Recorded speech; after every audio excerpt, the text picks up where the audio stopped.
الحمد لله الحمد لله الواحد الأحد الفرد الصمد الذي لم يلد ولم يولد ولم يكن له كفوا أحد أحمده حمدا بلا أحد أشهد أن لا إله إلا الله وحده لا شريك له وأشهد أن محمدا عبده ورسوله اللهم صل على محمد وعلى آل محمد كما صليت على إبراهيم وعلى آل إبراهيم إنك حميد مجيد أعوذ بالله من الشيطان الرجيم يا أيها الذين آمنوا اتقوا الله حق تقاته ولا تموتن إلا وأنتم مسلمون. സ്നേഹധരണീയരായ സഹോദരങ്ങളെ, സഹോദരികളെ, സർവ്വലോക രക്ഷിതാവായ അള്ളാഹുവിനെ സൂക്ഷിക്കണേ എന്ന് എന്നെയും നിങ്ങളെയും വളരെയധികം സ്നേഹത്തോടുകൂടെ ഓർമ്മപ്പെടുത്തുകയാണ്, ഉപദേശിക്കുകയാണ്. ഇസ്ലാമിക ചരിത്രത്തിലെ പ്രഗത്ഭനായ സ്വഹാബിയാണ് അബൂ ഉമാമ റളിയല്ലാഹു അൻഹു. അബൂ ഉമാമ റളിയല്ലാഹു അൻഹു ഒരു യുദ്ധത്തിൻ്റെ തൊട്ടു മുൻപ് നബി സല്ലല്ലാഹു അലൈഹി വസല്ലമയുടെ സമീപത്ത് വന്ന് നബിയോടൊരു ആവശ്യം പറഞ്ഞു. അദ്ദേഹം നബിയോട് പറയുന്നത്, ഉദ്ഉല്ലാഹ അൻ യർസുഖനി അഷ്ഷഹാദ. നബിയെ, നിങ്ങൾ എനിക്ക് വേണ്ടി ദുആ ചെയ്യണം, ഞാൻ ഈ യുദ്ധത്തിൽ ഷഹീദാകാൻ വേണ്ടി. ഞാൻ ഈ യുദ്ധത്തിൽ ഷഹീദാകാൻ വേണ്ടി നിങ്ങൾ ദുആ ചെയ്യണം. നബി സല്ലല്ലാഹു അലൈഹി വസല്ലമ ആ സ്വഹാബിക്ക് വേണ്ടി പ്രാർത്ഥിച്ചു, അല്ലാഹുമ്മ സല്ലിംഹും വഗന്നിംഹും. ഷഹീദാകണം, അതാണ് അദ്ദേഹത്തിൻ്റെ ആഗ്രഹം, അതിനാണ് ദുആ ചെയ്യാൻ പറഞ്ഞത്. പക്ഷെ നബി സല്ലല്ലാഹു അലൈഹി വസല്ലമ ദുആ ചെയ്തത് അല്ലാഹുമ്മ സല്ലിംഹും വഗന്നിംഹും. അല്ലാഹുവേ, നീ ഇദ്ദേഹത്തെ രക്ഷപ്പെടുത്തുകയും ഗനീമത്ത് സ്വത്ത് കൊണ്ട് അനുഗ്രഹിക്കുകയും ചെയ്യണം. യുദ്ധം അവസാനിച്ചു. നബി സല്ലല്ലാഹു അലൈഹി വസല്ലമയുടെ പ്രാർത്ഥന അല്ലാഹു സ്വീകരിച്ചു. ഹദീസിൽ കാണാം, ഫസലിംന വഗനിംന. അവർ രക്ഷപ്പെട്ടു, നിർഭയരായി അവർ മടങ്ങി വന്നു. അതേപോലെ തന്നെ ഗനീമത്ത് സ്വത്ത്, യുദ്ധാർജിത സമ്പത്ത് അവർക്ക് ലഭിച്ചു. കാലമേറെ കഴിഞ്ഞു. മറ്റൊരു യുദ്ധത്തിന്റെ പടിവാതിൽക്കൽ എത്തിയ സമയത്ത് മഹാനായ അബൂ ഉമാമ വീണ്ടും നബിയുടെ സമീപത്തേക്ക് ചെന്നു. നബിയോട് പറഞ്ഞു, യാ റസൂലല്ലാഹ്, നിങ്ങൾ അള്ളാഹുവിനോട് പ്രാർത്ഥിക്കണം, ഷഹീദാകാൻ വേണ്ടി ദുആ ചെയ്യണം. നബി സല്ലല്ലാഹു അലൈഹി വസല്ലമ വീണ്ടും പ്രാർത്ഥിച്ചു, അല്ലാഹുമ്മ സല്ലിംഹും വഗന്നിംഹും. അല്ലാഹുവേ, ഇവരെ നീ രക്ഷപ്പെടുത്തണം, ഇവർക്ക് നീ ഗനീമത്ത് കൊണ്ട് അനുഗ്രഹം ചൊരിയണം. നേരത്തേതുപോലെ തന്നെ യുദ്ധത്തിൽ മുസ്ലിങ്ങൾ വിജയിച്ചു, നിർഭയരായി അവർ മടങ്ങി വന്നു, ഗനീമത്ത് സ്വത്ത് കൊണ്ട് അവർ അനുഗ്രഹീതരായി. മൂന്നാമത്തെ തവണയും ഇത് ആവർത്തിച്ചു. നബി സല്ലല്ലാഹു അലൈഹി വസല്ലമ ഷഹീദാകാൻ വേണ്ടി ദുആ ചെയ്തില്ല, അദ്ദേഹത്തെ രക്ഷപ്പെടുത്താനും ഗനീമത്ത് സ്വത്ത് ലഭിക്കാനും ദുആ ചെയ്തു. 3 തവണയും നബി സല്ലല്ലാഹു അലൈഹി വസല്ലമ ഷഹീദാകാൻ വേണ്ടി പ്രാർത്ഥിക്കാതിരുന്നപ്പോൾ നബി സല്ലല്ലാഹു അലൈഹി വസല്ലമയുടെ സമീപത്തേക്ക് അദ്ദേഹം കടന്നു വന്നു. നബിയോട് പറഞ്ഞു, അല്ലാഹുവിൻ്റെ റസൂലെ, അല്ലാഹുവിൻ്റെ പ്രവാചകരെ, ഞാൻ ഷഹീദാകാൻ വേണ്ടി ദുആ ചെയ്യാൻ പറഞ്ഞത് സ്വർഗത്തിൽ പോകാനുള്ള ആഗ്രഹം കൊണ്ടാണ്, കൊതി കൊണ്ടാണ്.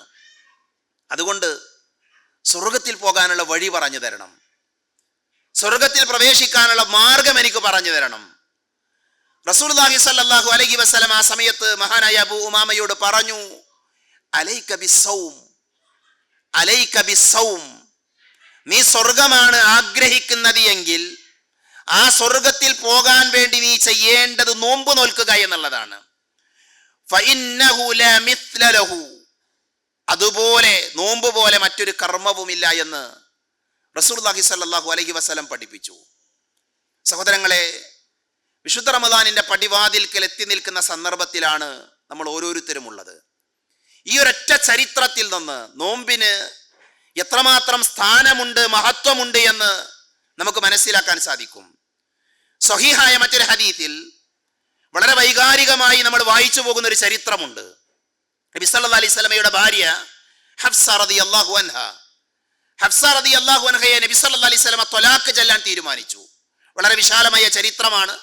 ഞാൻ ആ ചരിത്രത്തിലേക്ക് പ്രവേശിക്കുന്നില്ല. വളരെ സ്വഹാബികൾക്കിടയിൽ, അതേപോലെ തന്നെ ഉമർ ഇബ്നു ഖത്താബ് റളിയല്ലാഹു അൻഹു അടക്കമുള്ള ആളുകളെയൊക്കെ വല്ലാതെ മാനസികമായി പ്രയാസപ്പെടുത്തിയ ഒരു രംഗമാണ് നബി സല്ലല്ലാഹു അലൈഹി വസല്ലമ തൻ്റെ ഭാര്യമാരിൽ ചിലരെ ത്വലാഖ് ചൊല്ലിയാലോ എന്ന് ആലോചിച്ച സമയം. ഹഫ്സ റളിയല്ലാഹു അൻഹയെ ത്വലാഖ് ചൊല്ലാൻ വേണ്ടി നബി തീരുമാനിക്കുകയും അങ്ങനെ ഒരു തീരുമാനമെടുത്ത വിവരം ബാക്കിയുള്ള ആളുകളൊക്കെ അറിഞ്ഞു. ഉമർ റളിയല്ലാഹു അൻഹു അറിഞ്ഞു, അദ്ദേഹത്തിന്റെ മകളാണ്. അതേപോലെ തന്നെ മറ്റുള്ള സ്വഹാബികളിൽ പല ആളുകളും അറിഞ്ഞു. മഹാനായ ഖുദാമ ഇബ്നു മദ്ഊൻ, അതേപോലെ തന്നെ ഉസ്മാൻ ഇബ്നു മദ്ഊൻ, ഈ രണ്ടുപേരും ഹഫ്സ റളിയല്ലാഹു അൻഹയുടെ അമ്മാവന്മാരാണ്. അഥവാ ഉസ്മാൻ ഇബ്നു മദ്ഊനിന്റെയും ഖുദാമയുടെയും സഹോദരിയെയാണ് ഉമർ ഇബ്നു ഖത്താബ് റളിയല്ലാഹു അൻഹു വിവാഹം കഴിച്ചിട്ടുള്ളത്. ഈ രണ്ടുപേരും ഇസ്ലാമിന്റെ തുടക്ക കാലഘട്ടത്തിൽ ഇസ്ലാം സ്വീകരിച്ച ആളുകളാണ്. പ്രവാചകൻ സല്ലല്ലാഹു അലൈഹി വസല്ലമ തങ്ങളുടെ സഹോദരിയുടെ മകളായ ഹഫ്സയെ ത്വലാഖ് ചൊല്ലുകയാണ് എന്ന വിഷമം അവർക്ക് സഹിക്കാൻ പറ്റുന്നില്ല. അവര് ഹഫ്സ റളിയല്ലാഹു അൻഹയെ സന്ദർശിക്കുന്നുണ്ട്. അവരെല്ലാവരും കരഞ്ഞുകൊണ്ടിരിക്കുന്ന, സങ്കടപ്പെട്ടുകൊണ്ടിരിക്കുന്ന ആ സദസ്സിലേക്ക് പുഞ്ചിരിക്കുന്ന മുഖവുമായി റസൂലുള്ളാഹി സ്വല്ലല്ലാഹു അലൈഹി വസല്ലമ കടന്നു വന്നു. പ്രവാചകൻ സല്ലല്ലാഹു അലൈഹി വസല്ലമ ചിരിച്ചുകൊണ്ട് അവരുടെ അടുക്കൽ വന്ന് പറഞ്ഞു, ഖാലലി ജിബ്രീൽ, ജിബ്രീൽ എൻ്റെ അടുക്കൽ വന്നു. എന്നിട്ട് ജിബ്രീൽ എന്നോട് പറഞ്ഞു, റാജി ഹഫ്സ, ഹഫ്സയെ മടക്കിയെടുക്കണം, ഹഫ്സയെ തിരിച്ചെടുക്കണം, നിങ്ങളെടുത്ത തീരുമാനത്തിൽ നിന്ന് നിങ്ങൾ പിറകോട്ട് പോകണം എന്ന് ജിബ്രീൽ അലൈഹിസ്സലാം എന്നോട് പറഞ്ഞു. എന്താണ് അതിന്റെ കാരണം? അതിന്റെ കാരണമായി ജിബ്രീൽ പറഞ്ഞത്, ഫഇന്നഹാ സവ്വാമത്തുൻ ഖവ്വാമ, ഫഇന്നഹാ, തീർച്ചയായും അവർ, അഥവാ ഹഫ്സ റളിയല്ലാഹു അൻഹ, അവരാരാണ്? സവ്വാമത്തുൻ ഖവ്വാമ വഇന്നഹാ സൗജതുക ഫിൽ ജന്ന. അവരുടെ വിശേഷണമാണ് പറയുന്നത്. ആരാണ് ഹഫ്സ റളിയല്ലാഹു അൻഹ? ഫഇന്നഹാ സവ്വാമ, അവർ നോമ്പ് നോൽക്കുന്നയാളാണ്, അവർ നോമ്പുകൾ ധാരാളം നോൽക്കുന്നയാളാണ്, അതേപോലെ തന്നെ നമസ്കരിക്കുന്നയാളാണ്. സ്വർഗത്തിൽ അങ്ങയുടെ ഭാര്യ കൂടെയാണ് ഹഫ്സ റളിയല്ലാഹു അൻഹ എന്ന് ജിബ്രീൽ എന്നോട് വന്ന് പറഞ്ഞു. സങ്കടത്തിൽ, പ്രയാസത്തിൽ, വളരെയധികം വേദനിച്ചുകൊണ്ട് കഴിച്ചുകൂട്ടിയ ആ നിമിഷങ്ങൾ സന്തോഷത്തിന് വഴിമാറിയ ചരിത്രം നമ്മൾ വായിക്കും. മഹാനായ ഉമർ ഇബ്നു ഖത്താബ് റളിയല്ലാഹു അൻഹുവിന്റെ മൗലയായ യസീദ്, അദ്ദേഹം പറയുന്നുണ്ട്, ജിബ്രീൽ അലൈഹിസ്സലാം വന്നുകൊണ്ട് ഹഫ്സ റളിയല്ലാഹു അൻഹയെ കുറിച്ച് അവർ നോമ്പ് നോൽക്കുന്നവളാണ് എന്ന ഒരു വാചകം പറഞ്ഞതിന്റെ പിറകെ ഹറാമായ ദിവസങ്ങളിൽ ഒഴികെ, നോമ്പ് നോൽക്കൽ നിഷിദ്ധമായ ദിവസങ്ങളിൽ ഒഴികെ ബാക്കി എല്ലാ ദിവസങ്ങളിലും മഹദി നോമ്പ് നോൽക്കുമായിരുന്നു എന്നാണ്. സഹോദരങ്ങളെ, ഇസ്ലാമിക ചരിത്രത്തിലെ രണ്ട് ചരിത്രങ്ങളാണ് നമ്മുടെ വായനയിൽ ഒരുപക്ഷെ വന്നുപോയ, നമ്മൾ എവിടെയെങ്കിലുമൊക്കെ കേട്ടുപോയ രണ്ട് ചരിത്രങ്ങളാണ് ഞാൻ നിങ്ങളുടെ ശ്രദ്ധയിലേക്ക് കൊണ്ടുവന്നത്. ഈ രണ്ട് ചരിത്രങ്ങളിൽ നിന്ന് നമുക്ക് പഠിക്കാനുള്ള പാഠം എന്താണ്? നോമ്പിന്റെ സ്ഥാനവും നോമ്പിന്റെ മഹത്വവും നോമ്പിന്റെ പ്രാധാന്യവും ഒക്കെ ഈ രണ്ട് ചരിത്രങ്ങൾ നമ്മളെ പഠിപ്പിക്കുന്നുണ്ട്. മഹാനായ ഇമാം ഇബ്നുൽ ജൗസി റഹ്മത്തുള്ളാഹി അലൈഹി അദ്ദേഹം പറഞ്ഞൊരു വാചകമുണ്ട്. അദ്ദേഹം പറഞ്ഞു, തല്ലാഹി ലൗ ഖീല ലി അഹ്ലിൽ ഖുബൂർ തമന്നൗ ലതമന്നൗ യൗമൻ മിൻ റമളാൻ. ഖബറിൽ കിടക്കുന്ന ആളുകൾ, മരണപ്പെട്ടു പോയ മനുഷ്യന്മാർ, അവരോട് നമ്മൾ പറയുകയാണ് എന്ന് വിചാരിക്കുക. ആ ഖബറാളികളായ മനുഷ്യരോട് ആഗ്രഹിക്കാൻ, അവരോട് കൊതിക്കാൻ, ആഗ്രഹിക്കാൻ ഒരു അവസരം കൊടുത്താൽ ആ ഖബറിൽ കിടക്കുന്ന മനുഷ്യന്മാർ കൊതിക്കുമെന്നാണ്, അവരാഗ്രഹിക്കുമെന്നാണ്. എന്താണ് അവരാഗ്രഹിക്കുന്നത്? ലതമന്നൗ യൗമൻ മിൻ റമളാൻ, റമളാനിലെ ഒരു ദിവസം ഞങ്ങൾക്ക് തിരിച്ചു കിട്ടിയിരുന്നെങ്കിൽ, റമളാനിലെ ഒരു ദിവസം ഞങ്ങൾക്ക് മടക്കി കിട്ടിയിരുന്നെങ്കിൽ എന്ന് ഖബറിൽ കിടക്കുന്ന മനുഷ്യന്മാർ ആഗ്രഹിക്കുമായിരുന്നു എന്ന് മഹാനായ ഇബ്നുൽ ജൗസി റഹ്മത്തുള്ളാഹി അലൈഹി പറയുന്നുണ്ട്. എന്തുകൊണ്ടാണ് അവരത് പറയുന്നത്? റമളാനിലെ ഒരു ദിവസം എന്ന് പറഞ്ഞാൽ, പ്രിയപ്പെട്ടവരെ, ഹജ്ജൊഴികെ ബാക്കി എല്ലാ ഇബാദത്തുകളും നമുക്ക് ചെയ്യാൻ സാധിക്കുന്ന, എല്ലാ ആരാധനകൾ കൊണ്ട് നമുക്ക് ധന്യമാക്കാൻ സാധിക്കുന്ന ഒന്നാണ് വിശുദ്ധ റമളാൻ. വിശുദ്ധ റമളാനിലെ ദിവസങ്ങൾ എന്നാണ് മഹാപണ്ഡിതൻ നമ്മളെ പഠിപ്പിക്കുന്നത്. അതുകൊണ്ട് തന്നെയാണ് റസൂലുള്ളാഹി സ്വല്ലല്ലാഹു അലൈഹി വസല്ലമ പറഞ്ഞത്, മാ മിൻ അബ്ദിൻ യസൂമു യൗമൻ ഫീ സബീലില്ലാഹ്, അല്ലാഹുവിന്റെ മാർഗ്ഗത്തിൽ ഒരാൾ ഒരു ദിവസം നോമ്പ് നോറ്റാൽ, ഇല്ലാ ബഅദല്ലാഹു ബിദാലികൽ യൗമി വജ്അഹു അനിൻ നാരി 70 ഖരീഫൻ 70 വർഷത്തെ വഴി ദൂരം. 70 വർഷത്തെ വഴി ദൂരം നരകത്തിൽ നിന്ന് അവന്റെ മുഖത്തെ അല്ലാഹു അകറ്റുമെന്ന് റസൂലുള്ളാഹി സ്വല്ലല്ലാഹി അലൈഹി വസല്ലം. ഒരു നോമ്പ് നോറ്റാൽ 70 വർഷത്തെ വഴി ദൂരം നരകത്തിൽ നിന്ന് മാറി നിൽക്കാൻ, അകന്നു നിൽക്കാൻ വിശ്വാസികളായ ആളുകൾക്ക് കഴിയുമെങ്കിൽ ഇതിനേക്കാൾ നോമ്പിന്റെ ശ്രേഷ്ഠത പറയാൻ, നോമ്പിന്റെ മഹത്വം പറയാൻ ഏത് ഹദീസാ നമ്മൾ കേൾക്കേണ്ടത്? ഏത് ഹദീസാ നമ്മൾ ഉദ്ധരിക്കേണ്ടത്? മഹാനായ ത്വൽഹത്ത് ബിൻ ഉബൈദില്ലാ റളിയല്ലാഹു അൻഹു അദ്ദേഹം വളരെ വിശാലമായ ഒരു ചരിത്രം പറയുന്നുണ്ട്. അദ്ദേഹം ഒരു സ്വപ്നം കണ്ട ചരിത്രം വിശദീകരിക്കുന്നുണ്ട്. ത്വൽഹത്ത് ബിൻ ഉബൈദില്ലാ റളിയല്ലാഹു അൻഹു പറയും, 2 ആളുകൾ നബി സല്ലല്ലാഹു അലൈഹി വസല്ലമയുടെ സമീപത്തേക്ക് വന്നു. ആ 2 ആളുകളും നബിയുടെ മുമ്പിൽ വെച്ച് അവർ ഇസ്ലാം സ്വീകരിച്ചു. അവരുടെ ഇസ്ലാം എന്ന് പറഞ്ഞാൽ പൂർണ്ണമായ രീതിയിലാണ്, പരിപൂർണരായ മുസ്ലിമായി അവർ ജീവിക്കാൻ തുടങ്ങാണ്. അങ്ങനെ അതിൽ ഒരാൾ അള്ളാഹുവിന്റെ മാർഗത്തിൽ ധർമ്മസമരത്തിൽ യുദ്ധം ചെയ്ത് അയാൾ മരിച്ചുപോയി, ഷഹീദായി അയാള്. രണ്ടാമത്തെ അയാള് 1 വർഷം കൂടെ കഴിഞ്ഞ് സാധാരണ രീതിയിൽ കട്ടിലിൽ കിടന്നാണ് അയാൾ മരിക്കുന്നത്. ത്വൽഹ റളിയല്ലാഹു അൻഹു പറയുന്നത്, ഞാന് രാത്രിയിൽ സ്വപ്നത്തിൽ കാണാണ് ഈ ഷഹീദായ മനുഷ്യനേക്കാൾ ആദ്യം കട്ടിലിൽ കിടന്ന് മരിച്ച മനുഷ്യൻ അയാൾ സ്വർഗത്തിൽ പ്രവേശിച്ചു. കട്ടിലിൽ കിടന്ന് മരിച്ച മനുഷ്യനാണ് ആദ്യം സ്വർഗത്തിൽ പ്രവേശിച്ചത്. അത് അദ്ദേഹത്തെ വല്ലാതെ അലോസരപ്പെടുത്തി. ഷഹീദായ മനുഷ്യനേക്കാൾ സ്ഥാനം സാധാരണ രീതിയിൽ മരിച്ച ആൾക്കോ? അതുകൊണ്ട് തന്നെ മഹാനായ റസൂലുള്ളാഹി സ്വല്ലല്ലാഹു അലൈഹി വസല്ലമയുടെ സമീപത്തേക്ക് അദ്ദേഹം വന്നു, നബിയോട് ഈ സംഭവങ്ങളൊക്കെ പറഞ്ഞു. അപ്പൊ നബി സല്ലല്ലാഹു അലൈഹി വസല്ലമ പറഞ്ഞു, അലൈസ ഖദ് മക്കത ഹാദാ ബഅദഹു സന, ആ കട്ടിലിൽ കിടന്നു മരിച്ച മനുഷ്യൻ ഷഹീദായ മനുഷ്യനേക്കാൾ 1 വർഷം കൂടെ ജീവിച്ചിട്ടില്ലേ? നബിയുടെ ചോദ്യമാണ്. അപ്പൊ അദ്ദേഹം പറഞ്ഞു, അതേ നബിയെ, ജീവിച്ചിട്ടുണ്ട്. അയാൾ റമദാനിനെ കണ്ടുമുട്ടിയിട്ടില്ലേ? ആ റമദാനിൽ ഫസാമഹു, അയാൾ നോമ്പ് നോച്ചിട്ടില്ലേ? അതേപോലെ തന്നെ അയാൾക്ക് നമസ്കാരം നിർവഹിക്കാൻ അവസരം കിട്ടിയിട്ടില്ലേ? അതുതന്നെയാണ് അയാൾ സ്വർഗത്തിൽ ആദ്യം പ്രവേശിക്കാനുള്ള കാരണമെന്ന് മഹാനായ റസൂലുള്ളാഹി സ്വല്ലല്ലാഹു അലൈഹി വസല്ലം നമ്മളെ പഠിപ്പിക്കുകയാണ്. അപ്പൊ നോക്കൂ നിങ്ങൾ, ഷഹീദായ മനുഷ്യനേക്കാൾ സ്വർഗത്തിൽ ആദ്യം പ്രവേശിച്ചു ഒരാൾ. എന്തേ കാരണം? അയാൾക്കൊരു വർഷം കൂടെ കിട്ടി. ആ വർഷത്തിൽ അയാൾ നോമ്പ് നോറ്റു. ഇതാണ് നോമ്പിന്റെ മഹത്വം എന്ന് പറഞ്ഞാൽ. നമ്മളൊക്കെ തിരക്കുള്ള ആളുകളാണ്. ഈ തിരക്കുകൾക്കിടയിൽ നമ്മുടെ സമീപത്തേക്ക് കടന്നു വരുന്ന നോമ്പിനെ നമ്മൾ ഗൗരവത്തോടുകൂടെ കാണണമെന്നാണ് പ്രവാചകൻ സല്ലല്ലാഹു അലൈഹി വസല്ലമയുടെ ഈ അധ്യാപനങ്ങൾ നമുക്ക് പറഞ്ഞു തരുന്നത്. പ്രിയപ്പെട്ടവരെ, 12 മാസവും സ്വഹാബികളായ മുൻഗാമികളായ സലഫുകളായ ആളുകൾ അവർ റമദാനിനെ കുറിച്ച് ആലോചിച്ചു. അവർ റമദാനിന് വേണ്ടി ഒരുങ്ങി. അവർ റമദാനിനെ കുറിച്ച് പ്രാർത്ഥിച്ചു. എന്താ 12 മാസം പ്രാർത്ഥിക്കാൻ കാരണം? സലഫുകളുടെ ചരിത്രം നമ്മൾ വായിക്കുമ്പോൾ കാണാൻ സാധിക്കും, സലഫുകളായ ആളുകൾ റമദാൻ വരാൻ വേണ്ടി 6 മാസക്കാലം പ്രാർത്ഥിക്കും. അല്ലാഹുമ്മ ബല്ലിഗ്നാ റമദാൻ, പടച്ചോനെ റമദാനിനെ ഞങ്ങളിലേക്ക് എത്തിക്കണേ എന്നവർ ദുആ ചെയ്യും. 6 മാസക്കാലം റമദാൻ അവരിലേക്ക് എത്തിയാലോ, ആ റമദാനിലെ നോമ്പ് അവർ നോറ്റു കഴിഞ്ഞാൽ പിന്നെ അടുത്ത 6 മാസക്കാലം അവരുടെ ദുആ ആ റമദാനിലെ കർമ്മങ്ങൾ സ്വീകരിക്കാൻ വേണ്ടിയാണ്. നോക്കൂ നിങ്ങൾ, ഒരു വർഷത്തിലെ 12 മാസക്കാലവും റമദാനുമായി ബന്ധപ്പെട്ട ദുആകൾ സലഫുകളുടെ ജീവിതത്തിൽ ഉണ്ടായിരുന്നുവെങ്കിൽ എങ്ങനെയാണ് സലഫുകളായ ആളുകൾ, മുൻഗാമികളായ ആളുകൾ റമദാനിനെ കണ്ടത്? ആ ഒരു പ്രാധാന്യം ഞാനും നിങ്ങളും റമദാനിന് കൊടുക്കണമെന്നാണ് പരിശുദ്ധ റമദാനിന്റെ തൊട്ടു മുമ്പ് എനിക്ക് എന്നെയും നിങ്ങളെയും ഓർമ്മപ്പെടുത്താനുള്ളത്. ഒരു കവി പറഞ്ഞ വാചകമുണ്ട്, കം കുൻത തഅരിഫു മിമ്മൻ സാമ ഫീ സലഫിൻ മിൻ ബൈനി അഹ്ലിൻ വജീറാനിൻ വയഖ്വാനിൻ. നമ്മുടെയൊക്കെ ഇടയിൽ നമ്മളൊക്കെ കണ്ട കുറെ മനുഷ്യന്മാരുണ്ട്, നോമ്പ് നോറ്റ ഒരുപാട് ആളുകൾ. ആ നോമ്പ് നോറ്റ ആളുകളിൽ നമ്മുടെ അയൽവാസികളുണ്ട്, നമ്മുടെ കുടുംബക്കാരുണ്ട്, അതേപോലെ നമ്മുടെ സഹോദരങ്ങളുണ്ട്. അങ്ങനെയുള്ള ഒരുപാട് നോമ്പുകാരെ നമ്മൾ കണ്ടിട്ടുണ്ട്. എന്നാൽ ഇന്ന് അവരെവിടെയാണ്? അഫ്നാഹുമുൽ മൗതു വസ്തബഖാക ബഅദഹും. അവരിൽ പല ആളുകളും ഇന്ന് ഖബറിലാണ്. അവർ ഖബറിലാണ്. നമ്മൾ ബാക്കിയായിട്ടുണ്ട് അല്ലേ? നമ്മളെല്ലാവരും ബാക്കിയാണ്. സഹോദരങ്ങളെ, നമുക്കുള്ള പ്രത്യേകത എന്താണ്? നമ്മളെപ്പോലെ ഉണ്ടായിരുന്ന ആളുകൾ, നമ്മളെപ്പോലെ ജീവിച്ച ആളുകൾ, നമ്മളെപ്പോലെ സന്തോഷവും ദുഃഖവും ഒക്കെ അനുഭവിച്ചിരുന്ന ആളുകൾ അവർ മരിച്ചുപോയി. അവർ നോമ്പ് നോറ്റ ആളുകളാണ്, നിസ്കരിച്ച ആളുകളാണ്. പക്ഷെ ഈ റമദാനിനെ സ്വീകരിക്കാൻ അവർക്ക് അവസരം ഉണ്ടായില്ല. റബ്ബ് അനുഗ്രഹിച്ചാൽ വരാൻ പോകുന്ന റമദാനിനെ നമുക്ക് സ്വീകരിക്കാൻ ഭാഗ്യം കിട്ടും. ആ റമദാനിലേക്ക് അല്ലാഹു സുബ്ഹാനഹു വ തആല നമ്മളെ എത്തിക്കുമാറാകട്ടെ. അതുകൊണ്ട് തന്നെ ഒരു റമദാനിൽ ജീവിക്കാൻ അവസരം ലഭിക്കുക എന്നുള്ളത് തീർച്ചയായും വലിയ നിഅമത്താണ്, വലിയ അനുഗ്രഹമാണ് എന്ന് നമ്മൾ ഓരോരുത്തരും മനസ്സിലാക്കണം. നബി സല്ലല്ലാഹു അലൈഹി വസല്ലമ റമദാൻ കടന്നു വരുന്ന സമയത്ത് സ്വഹാബികളോട് പറഞ്ഞൊരു വാചകമുണ്ട്. നബി പറഞ്ഞു, കാന യുബശ്ശിറു അസ്ഹാബഹു. നബി സല്ലല്ലാഹു അലൈഹി വസല്ലമ തന്റെ സ്വഹാബത്തിനെ, തന്റെ അനുചരന്മാരെ സന്തോഷ വാർത്ത അറിയിക്കുമായിരുന്നു.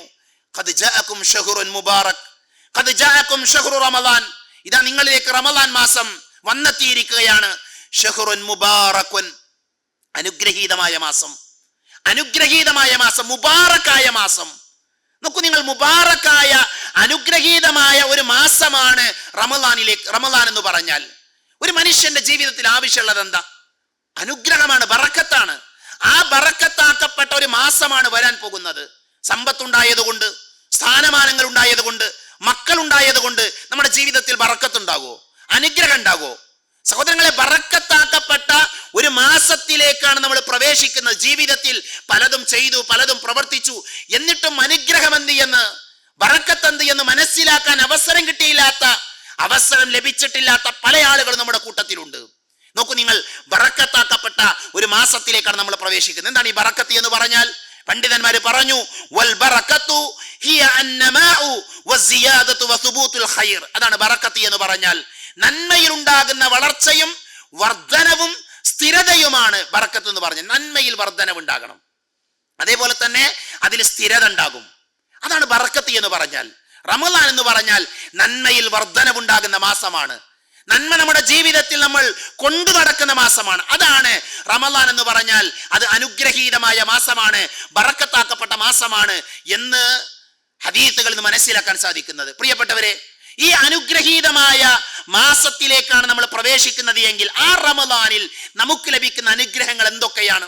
ഒന്നാമത്തെ കാര്യം, റമദാനിലൂടെ നമുക്കെല്ലാവർക്കും ലഭിക്കുന്ന ഏറ്റവും വലിയ ബറക്കത്ത് എന്ന് പറഞ്ഞാൽ നമ്മൾ ഭക്തിയുള്ള ആളുകളാകുമെന്നുള്ളതാണ്.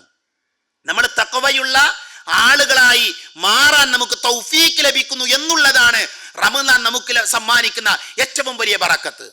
നോമ്പിനെ നിർബന്ധമാക്കിക്കൊണ്ട് അള്ളാഹു പറഞ്ഞ ആയത്ത് എന്താ? യാ അയ്യുഹല്ലദീന ആമനു, അല്ലയോ വിശ്വാസം സ്വീകരിച്ച ആളുകളെ. ഈ വിളിക്കൊരു പ്രത്യേകത ഉണ്ട്.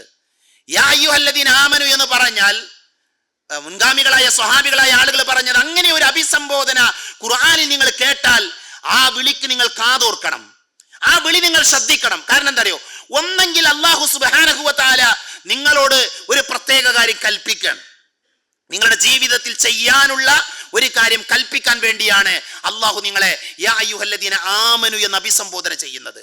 അല്ലെങ്കിൽ ഒരു കാര്യം നിങ്ങളോട് വിരോധിക്കാൻ വേണ്ടിയാണ്, പാടില്ല എന്ന് പറയാൻ വേണ്ടിയാണ്. അതുകൊണ്ട് വിശ്വാസികളെ എന്നുള്ള വിളിയെ നിങ്ങൾ എന്ത് ചെയ്യണം?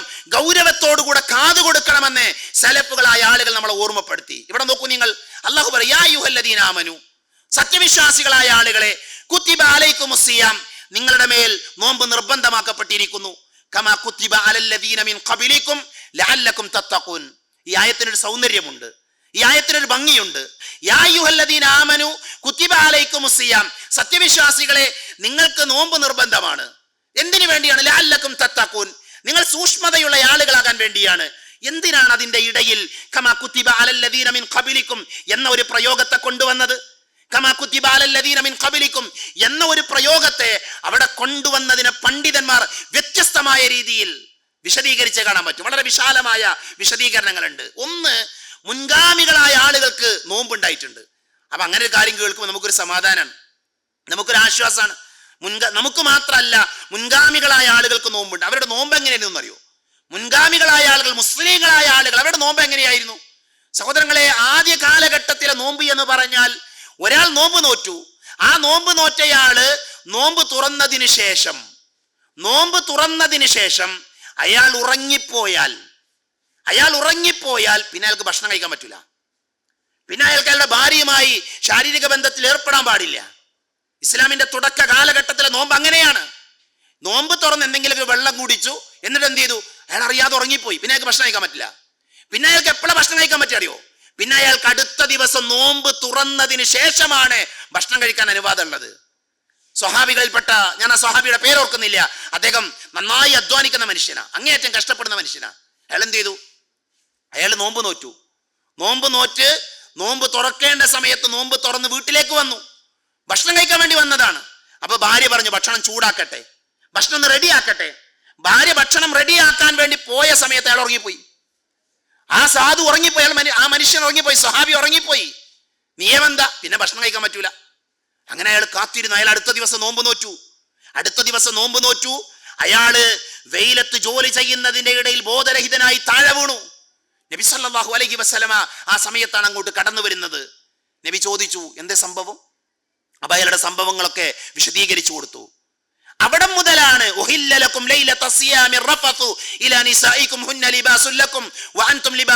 എന്ന് തുടങ്ങി നോമ്പുമായി ബന്ധപ്പെട്ട അഹ്കാമുകൾ പഠിപ്പിക്കുന്ന ആയത്ത് കടന്നു വരുന്നത്. അഥവാ മുൻഗാമികൾക്ക് നോമ്പുണ്ടായിരുന്നു, ആ നോമ്പിൽ വ്യത്യാസമുണ്ട്, ആ നോമ്പിന്റെ രീതികളിൽ വ്യത്യാസമുണ്ട്. ഹൈന്ദവർക്ക് നോമ്പുണ്ട്, ക്രൈസ്തവർക്ക് നോമ്പുണ്ട്, ബുദ്ധമതക്കാർക്ക് നോമ്പുണ്ട്. അതേപോലെ തന്നെ ചരിത്രം നമ്മൾ വായിച്ചാൽ ഏതൊക്കെ ഇസങ്ങൾ കടന്നുപോയി അവർക്കൊക്കെ നോമ്പുണ്ടായിട്ടുണ്ട്. എല്ലാവരും നോമ്പുണ്ടായിരുന്നു. അതിന്റെ രീതിയിൽ വ്യത്യാസമുണ്ട്, അതിന്റെ ശൈലിയിൽ വ്യത്യാസമുണ്ട്. എന്നാൽ വിശ്വാസികൾക്ക് അല്ലാഹു നോമ്പ് നിർബന്ധമാക്കി, അതിന് കൃത്യമായ രൂപം പഠിപ്പിച്ചു. എന്തിനാണ് നോമ്പ്? ലഅല്ലക്കും തത്തഖൂൻ, നിങ്ങൾ സൂക്ഷ്മതയുള്ള ആളുകളാകാൻ വേണ്ടിയാണ്, തഖ്വയുള്ള ആളുകളാകാൻ വേണ്ടിയാണ്. അപ്പൊ നോമ്പിലൂടെ വിശ്വാസികളായ നമുക്ക് ലഭിക്കുന്ന നേട്ടം എന്താണ്? ബറക്കത്ത് എന്താണ്? ആ ബറക്കത്ത് എന്ന് പറയുന്നത് സൂക്ഷ്മതയുള്ള തഖ്വയുള്ള ആളുകളായി ജീവിക്കാൻ പറ്റുന്നുള്ളതാണ്. അതാണ് ഒന്നാമത്തെ നോമ്പിന്റെ ബറക്കത്ത്. രണ്ടാമത്തെ കാര്യം, സ്വർഗ കവാടം തുറക്കപ്പെടുന്ന മാസമാണ് റമദാൻ മാസം എന്നുള്ളതാണ്. ഹദീത്ത് നമുക്ക് എല്ലാവർക്കും അറിയാം. ഈ ഹദീത്ത് ഉദ്ധരിക്കുന്ന സമയത്ത് എനിക്ക് തന്നെ അറിയാം, ഈ ഹദീത്ത് നിങ്ങൾക്ക് എല്ലാവർക്കും അറിയാം. പക്ഷെ ഈ ഹദീത്ത് ഉദ്ധരിച്ചൊരു സ്വഹാബി ഉണ്ട്. ഈ ഹദീത്ത് അദ്ദേഹം പറയുന്ന ഒരു സമയമുണ്ട്. ഏതാ സമയം എന്നറിയോ? മഹാനായ ഉത്ബത്ത് ബിൻ ഫർഖദ് എന്ന് പറയുന്ന സ്വഹാബി. ഉത്ബത്ത് ബിൻ ഫർഖദ് എന്ന് പറയുന്ന സ്വഹാബി രോഗിയാണ്. അദ്ദേഹം മരണാസന്നനായി കിടക്കാണ്. അദ്ദേഹത്തെ സന്ദർശിക്കാൻ വേണ്ടി അർഫജ അടക്കമുള്ള ചില ആളുകൾ, അർഫജ എന്ന് പേരുള്ള ഒരു വ്യക്തി അടക്കം കുറെ ആളുകൾ വന്നു മഹാനായ ഉത്ബത്ത് ബിൻ ഫർഖദിനെ അദ്ദേഹത്തിന്റെ രോഗം സന്ദർശിക്കാൻ വേണ്ടി. അവിടെ വന്നു, സലാം പറഞ്ഞു, അദ്ദേഹത്തെ കണ്ടു, സംസാരിച്ചു. എന്നിട്ട് ഈ വന്ന ആളുകൾ അവരിങ്ങനെ മാറിയിരുന്നു, ഒരു സ്ഥലത്തേക്ക് മാറിയിരുന്നു. എന്നിട്ട് മഹാനായ അർഫജ പറയാണ്, കുന്ന നദ്കുറു ശഹ്റു റമദാൻ, ഞങ്ങൾ മാറിയിരുന്നിട്ട് ഞങ്ങൾ വന്ന ആളുകള് റമദാനിനെ കുറിച്ച് ഇങ്ങനെ പറയാം, റമദാനിനെ കുറിച്ച് ഇങ്ങനെ സംസാരിക്കാണ്. ഫഖാല ഉത്ബത്ത് ബിൻ ഫർഖദ്, അപ്പൊ രോഗിയായി അവിടെ കിടക്കുന്ന ആളുണ്ടല്ലോ, ഉത്ബ ഉണ്ടല്ലോ, ഉത്ബ ഞങ്ങളോട് ചോദിച്ചു, മതദ്കുറൂൻ, നിങ്ങൾ എന്താ സംസാരിക്കണത്, നിങ്ങൾ എന്താ ചർച്ച ചെയ്തുകൊണ്ടിരിക്കുന്നത്? ആ സമയത്ത് പറഞ്ഞു, ഖുൽനാ, ഞങ്ങൾ പറഞ്ഞു, നദ്കുറു ശഹ്റു റമദാൻ, ഷഹ്റ റമദാൻ, ഞങ്ങൾ റമദാനിനെ കുറിച്ചാണ് പറയുന്നത്, ഞങ്ങൾ റമദാനിനെ കുറിച്ചാണ് സംസാരിച്ചു കൊണ്ടിരിക്കുന്നത്. ആ സമയത്ത് മഹാനായ ഉത്ബത്ത് ബിൻ ഫർഖദ് പറയാ, ആ സ്വഹാബി പറയാ, ഖാല, അദ്ദേഹം പറഞ്ഞു, ഇന്നി സമിഅതു റസൂലല്ലാഹി സ്വല്ലല്ലാഹു അലൈഹി വസല്ലം തുഫ്തഹു ഫീഹി അബ്വാബുൽ ജന്ന, നബി സല്ലല്ലാഹു അലൈഹി വസല്ലമ പറയുന്നത് ഞാൻ കേട്ടിട്ടുണ്ട്. എന്താ നബി പറഞ്ഞത്? തുഫ്തഹു ഫീഹി അബ്വാബുൽ ജന്ന വതുഗ്ലഖു അബ്വാബുൻ നാർ, റമദാൻ സമാഗതമായാൽ സ്വർഗത്തിന്റെ കവാടങ്ങൾ തുറക്കപ്പെടും, നരകത്തിന്റെ കവാടങ്ങൾ അടക്കപ്പെടും എന്ന് നബി സല്ലല്ലാഹു അലൈഹി വസല്ലമ പറയുന്നത് ഞാൻ കേട്ടിട്ടുണ്ട്. എവിടുന്നത് പറയുന്ന അയാള്? ആ സ്വഹാബി പറയുന്ന രംഗം ഏതാണ്? രോഗിയായി മരണത്തെ മുഖാമുഖം കാണുന്ന സമയം, മരിക്കാൻ കിടക്കുന്ന സമയം. അപ്പോഴാണ് കൂടെ കാണാൻ വേണ്ടി വന്ന ആളുകള് അവര് പറയാ, ഞങ്ങൾ റമദാനിനെ കുറിച്ചാണ് ചർച്ച ചെയ്യുന്നത്. അദ്ദേഹത്തിന്റെ മനസ്സിലേക്ക് ഓടിയെത്തിയ ഹദീസ് ഏതാ? റമദാൻ എന്ന് പറഞ്ഞാൽ സ്വർഗത്തിന്റെ കവാടങ്ങൾ തുറക്കപ്പെടുന്ന, നരകത്തിന്റെ കവാടങ്ങൾ കൊട്ടിയടക്കപ്പെടുന്ന മാസമാണ്. അത് റമദാനിന്റെ ഒരു ബറക്കത്താണ്, സ്വർഗീയമായ കവാടങ്ങൾ തുറക്കപ്പെടുക എന്നുള്ളത്. അതേപോലെ തന്നെ റമദാനിന്റെ ബറക്കത്താണ് മനുഷ്യരെ തെറ്റിലേക്ക് കൊണ്ടുപോകുന്ന പിശാചിനെ ബന്ധിക്കുന്ന മാസമാണ് റമദാൻ മാസം. സുഫിദതി ശയാത്തിനാണ് ഹദീസിന്റെ പ്രയോഗം, പിശാചിനെ ബന്ധിക്കുന്ന മാസം. നമ്മളാരെ തെറ്റിയാൻ പ്രേരിപ്പിക്കുന്നത്?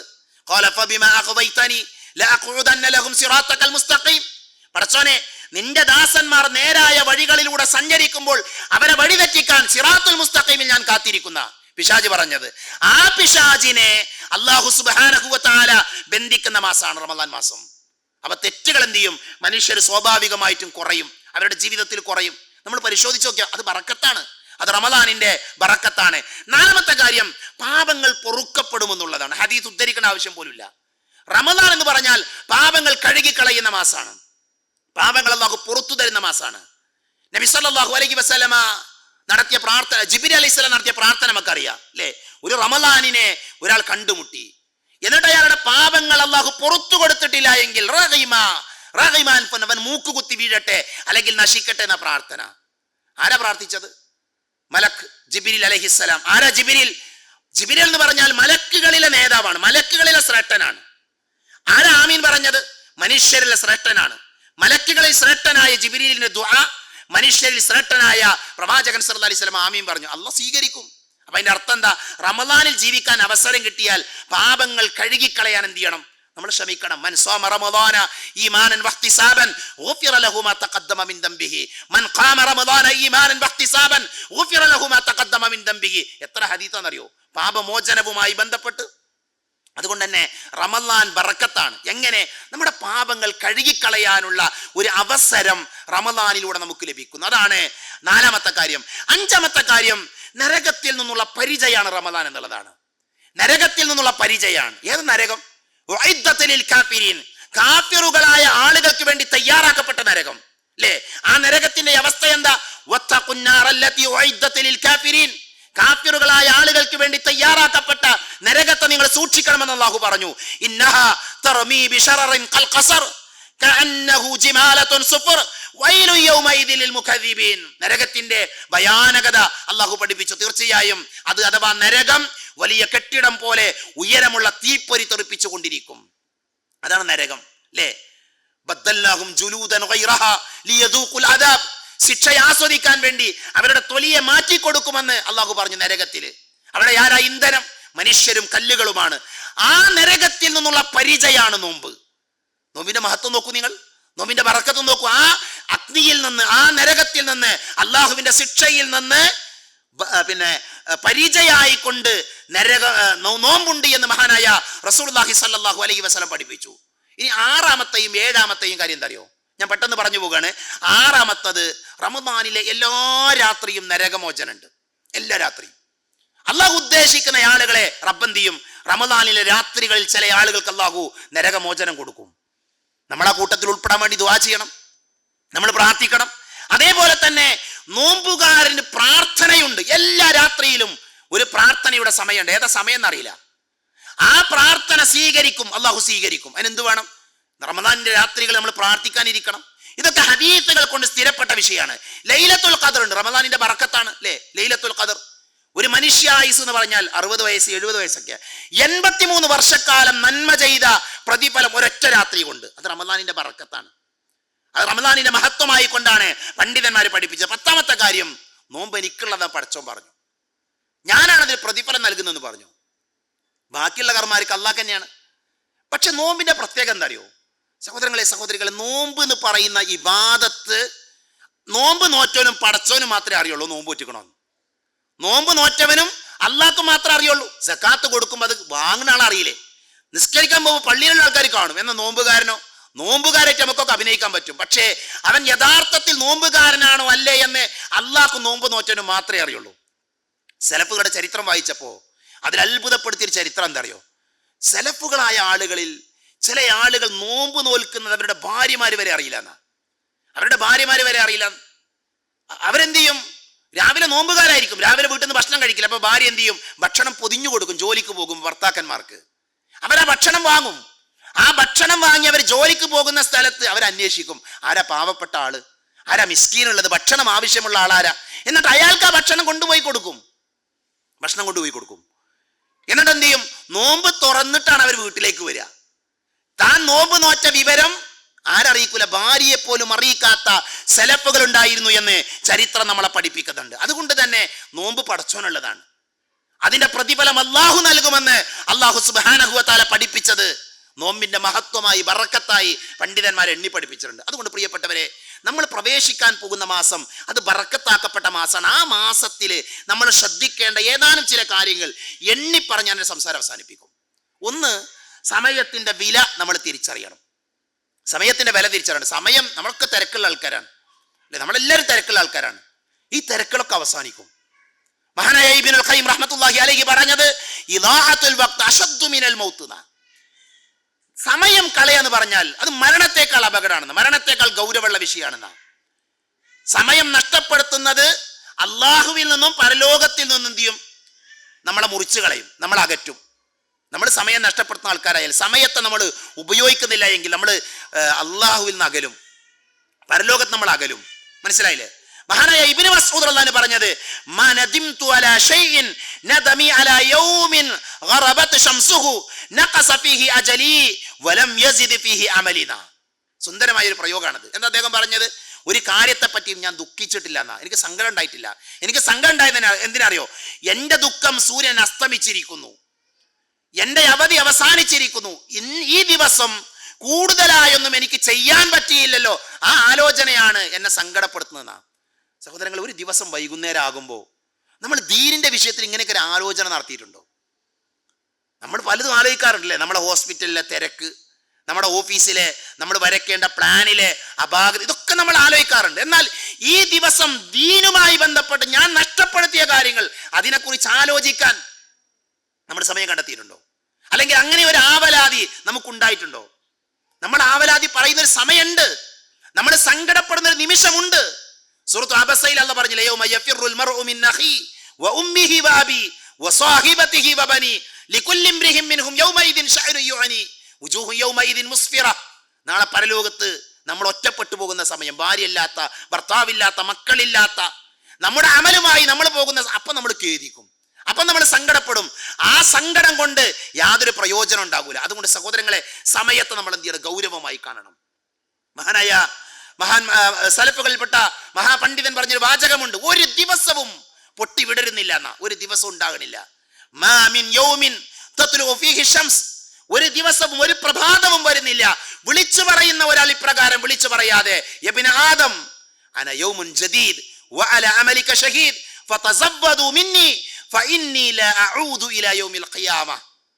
കുത്തിവെച്ചോളി ഹൃദയത്തിൽ. എന്താ വാചകം? യബ്ന ആദം, ആദമിന്റെ സന്തതികളെ, അന യൗമുൻ ജദീദ്, ഞാനൊരു പുതിയ ദിവസമാണ്. വഅല അമലിക ഷഹീദ്, നിങ്ങളുടെ പ്രവർത്തനങ്ങൾക്ക് ഞാൻ സാക്ഷിയാണ്. ഫതസവ്വദു മിന്നി, അതുകൊണ്ട് എന്നിൽ നിന്ന് നിങ്ങൾ അധികരിപ്പിച്ചോളൂ, കർമ്മങ്ങൾ ചെയ്തോളൂ. കാരണം എന്താ? ഫഇന്നി ലാ അഊദു ഇലാ യൗമിൽ ഖിയാമ, കാരണം ഇന്നത്തെ ദിവസം കഴിഞ്ഞാൽ പിന്നെ ഞാൻ മടങ്ങി വരൂല, ഖിയാമത്ത് നാൾ വരെ എനിക്കൊരു മടക്കല്ല. ഇത് നമ്മളെല്ലാവരും ഗൗരവമായി മനസ്സിലാക്കി. എത്ര തിരക്കുണ്ടായാലും, എന്തൊക്കെ തിരക്കുണ്ടായാലും സഹോദരങ്ങളെ, ഈ തിരക്കുകളെല്ലാം അവസാനിച്ച്, ഈ തിരക്കുകളിൽ നിന്നെല്ലാം മാറി നമ്മൾ ഒറ്റക്ക് കിടക്കുന്ന ഒരു ദിവസം വരാണ്ട്. അതുകൊണ്ട് തന്നെ റമദാനാണ്, നമ്മൾ ഇപ്പൊ തന്നെ പ്ലാൻ ചെയ്യണം. എല്ലാ തിരക്കും നമുക്കൊക്കെ ഉണ്ടാകും. ഈ തിരക്കുകൾക്കിടയിൽ റമദാനിനെ എങ്ങനെ ഉപയോഗപ്പെടുത്തുമെന്ന് എന്ത് ചെയ്യണം? നമ്മൾ ആലോചിക്കണം. നബി സല്ലല്ലാഹു അലൈഹി വസല്ലമയോട് ചോദിച്ചില്ലേ, നബിയെ, യാ റസൂലല്ലാഹ്, മൻ ഖൈറുൻ നാസ്, ജനങ്ങളിൽ ആരാണ് നബിയെ നല്ല ആളുകൾ? ആരാ നബിയെ നല്ല ആൾക്കാർ, നല്ല മനുഷ്യന്മാരാരാ? നബി സല്ലല്ലാഹു അലൈഹി വസല്ലം പറഞ്ഞു, മൻ ത്വാല ഉംറുഹു വഹസുന അമലുഹു, ആയുസ് നീട്ടി കിട്ടിയവരാണ്, ആ കിട്ടിയ ആയുസിൽ നന്മകൾ ചെയ്തവരാണ് എന്ന് പ്രവാചകൻ സല്ലല്ലാഹു അലൈഹി വസല്ലം. നല്ല ആൾക്കാരാരാ? കുറെ കാലം ജീവിക്കാൻ അവസരം ലഭിച്ചു, ആ ജീവിത കാലഘട്ടത്തിൽ എന്ത് ചെയ്തു? അവർ നന്മകൾ ചെയ്തു, അവരാണ് നല്ല ആളുകൾ. അതുകൊണ്ട് തന്നെ എന്ത് വേണം? റമദാനിൽ ജീവിക്കാൻ നമുക്ക് അവസരം കിട്ടുകയാണ് എങ്കിൽ നമ്മൾ എന്ത് ചെയ്യണം? നമ്മൾ നന്മകൾ ചെയ്യാൻ വേണ്ടി, വർദ്ധിപ്പിക്കാൻ വേണ്ടി നമ്മൾ ഓരോരുത്തരും പരിശ്രമിക്കണം. അതിന് നമ്മൾ ശ്രദ്ധിക്കേണ്ട 3-4 കാര്യങ്ങൾ ഞാൻ പറയാം. ഒന്ന്, ഇഖ്ലാസ് ഉണ്ടാകണം, പ്രവർത്തനങ്ങളിൽ ഇഖ്ലാസ് ഉണ്ടാകണം. നമ്മുടെ സമയം അനുഗ്രഹീതമാകണമെങ്കിൽ, നമ്മുടെ ജീവിതം ധന്യമാകണമെങ്കിൽ, പ്രിയപ്പെട്ടവരെ, ഇഖ്ലാസോടുകൂടെ റമദാനെ സ്വീകരിക്കാൻ പറ്റണം. എന്താ ഇഖ്ലാസ് എന്ന് പറഞ്ഞാൽ? ഇഖ്ലാസ് എന്ന് പറഞ്ഞാൽ മഹാനായ ഇബ്നുൽ ഖയ്യിം റഹ്മത്തുള്ളാഹി അലൈഹി പറഞ്ഞു, ഇഖ്ലാസ് ഇല്ലാത്ത പ്രവർത്തനം പ്രയോജനപ്പെടുമായിരുന്നെങ്കിൽ അള്ളാഹു ഒരിക്കലും മുനാഫിക്കുകളെ ആക്ഷേപിക്കുമായിരുന്നില്ല. നിങ്ങൾ ചിന്തിച്ചിട്ടുണ്ടോ അതിനെക്കുറിച്ച്? എന്തിനാ പഠിച്ച മുനാഫികളെ ആക്ഷേപിച്ചത്? അല്ലെ, മുനാഫികളെ കുറിച്ച് പറഞ്ഞു, അവര് കാണാൻ വേണ്ടി നിസ്കരിക്കുന്നവരാണ്, അവര് പിന്നെ ജനങ്ങളെ കാണാൻ വേണ്ടിയാണ് നിസ്കരിക്കുന്നത്, മടിയന്മാരാണ് അവര്. എന്തിനാ അവരെ ആക്ഷേപിച്ചത്? അവർ ഇഖ്ലാസ് ഇല്ലാത്ത ആളുകളാണ്, അതുകൊണ്ട് ആക്ഷേപിച്ചത്. അതുകൊണ്ട് നമ്മുടെ പ്രവർത്തനങ്ങൾ ഇഖ്ലാസ് ഇല്ലാത്തതാണ് എങ്കിൽ നമ്മൾ ആരുടെ കാറ്റഗറിയിലാണ്?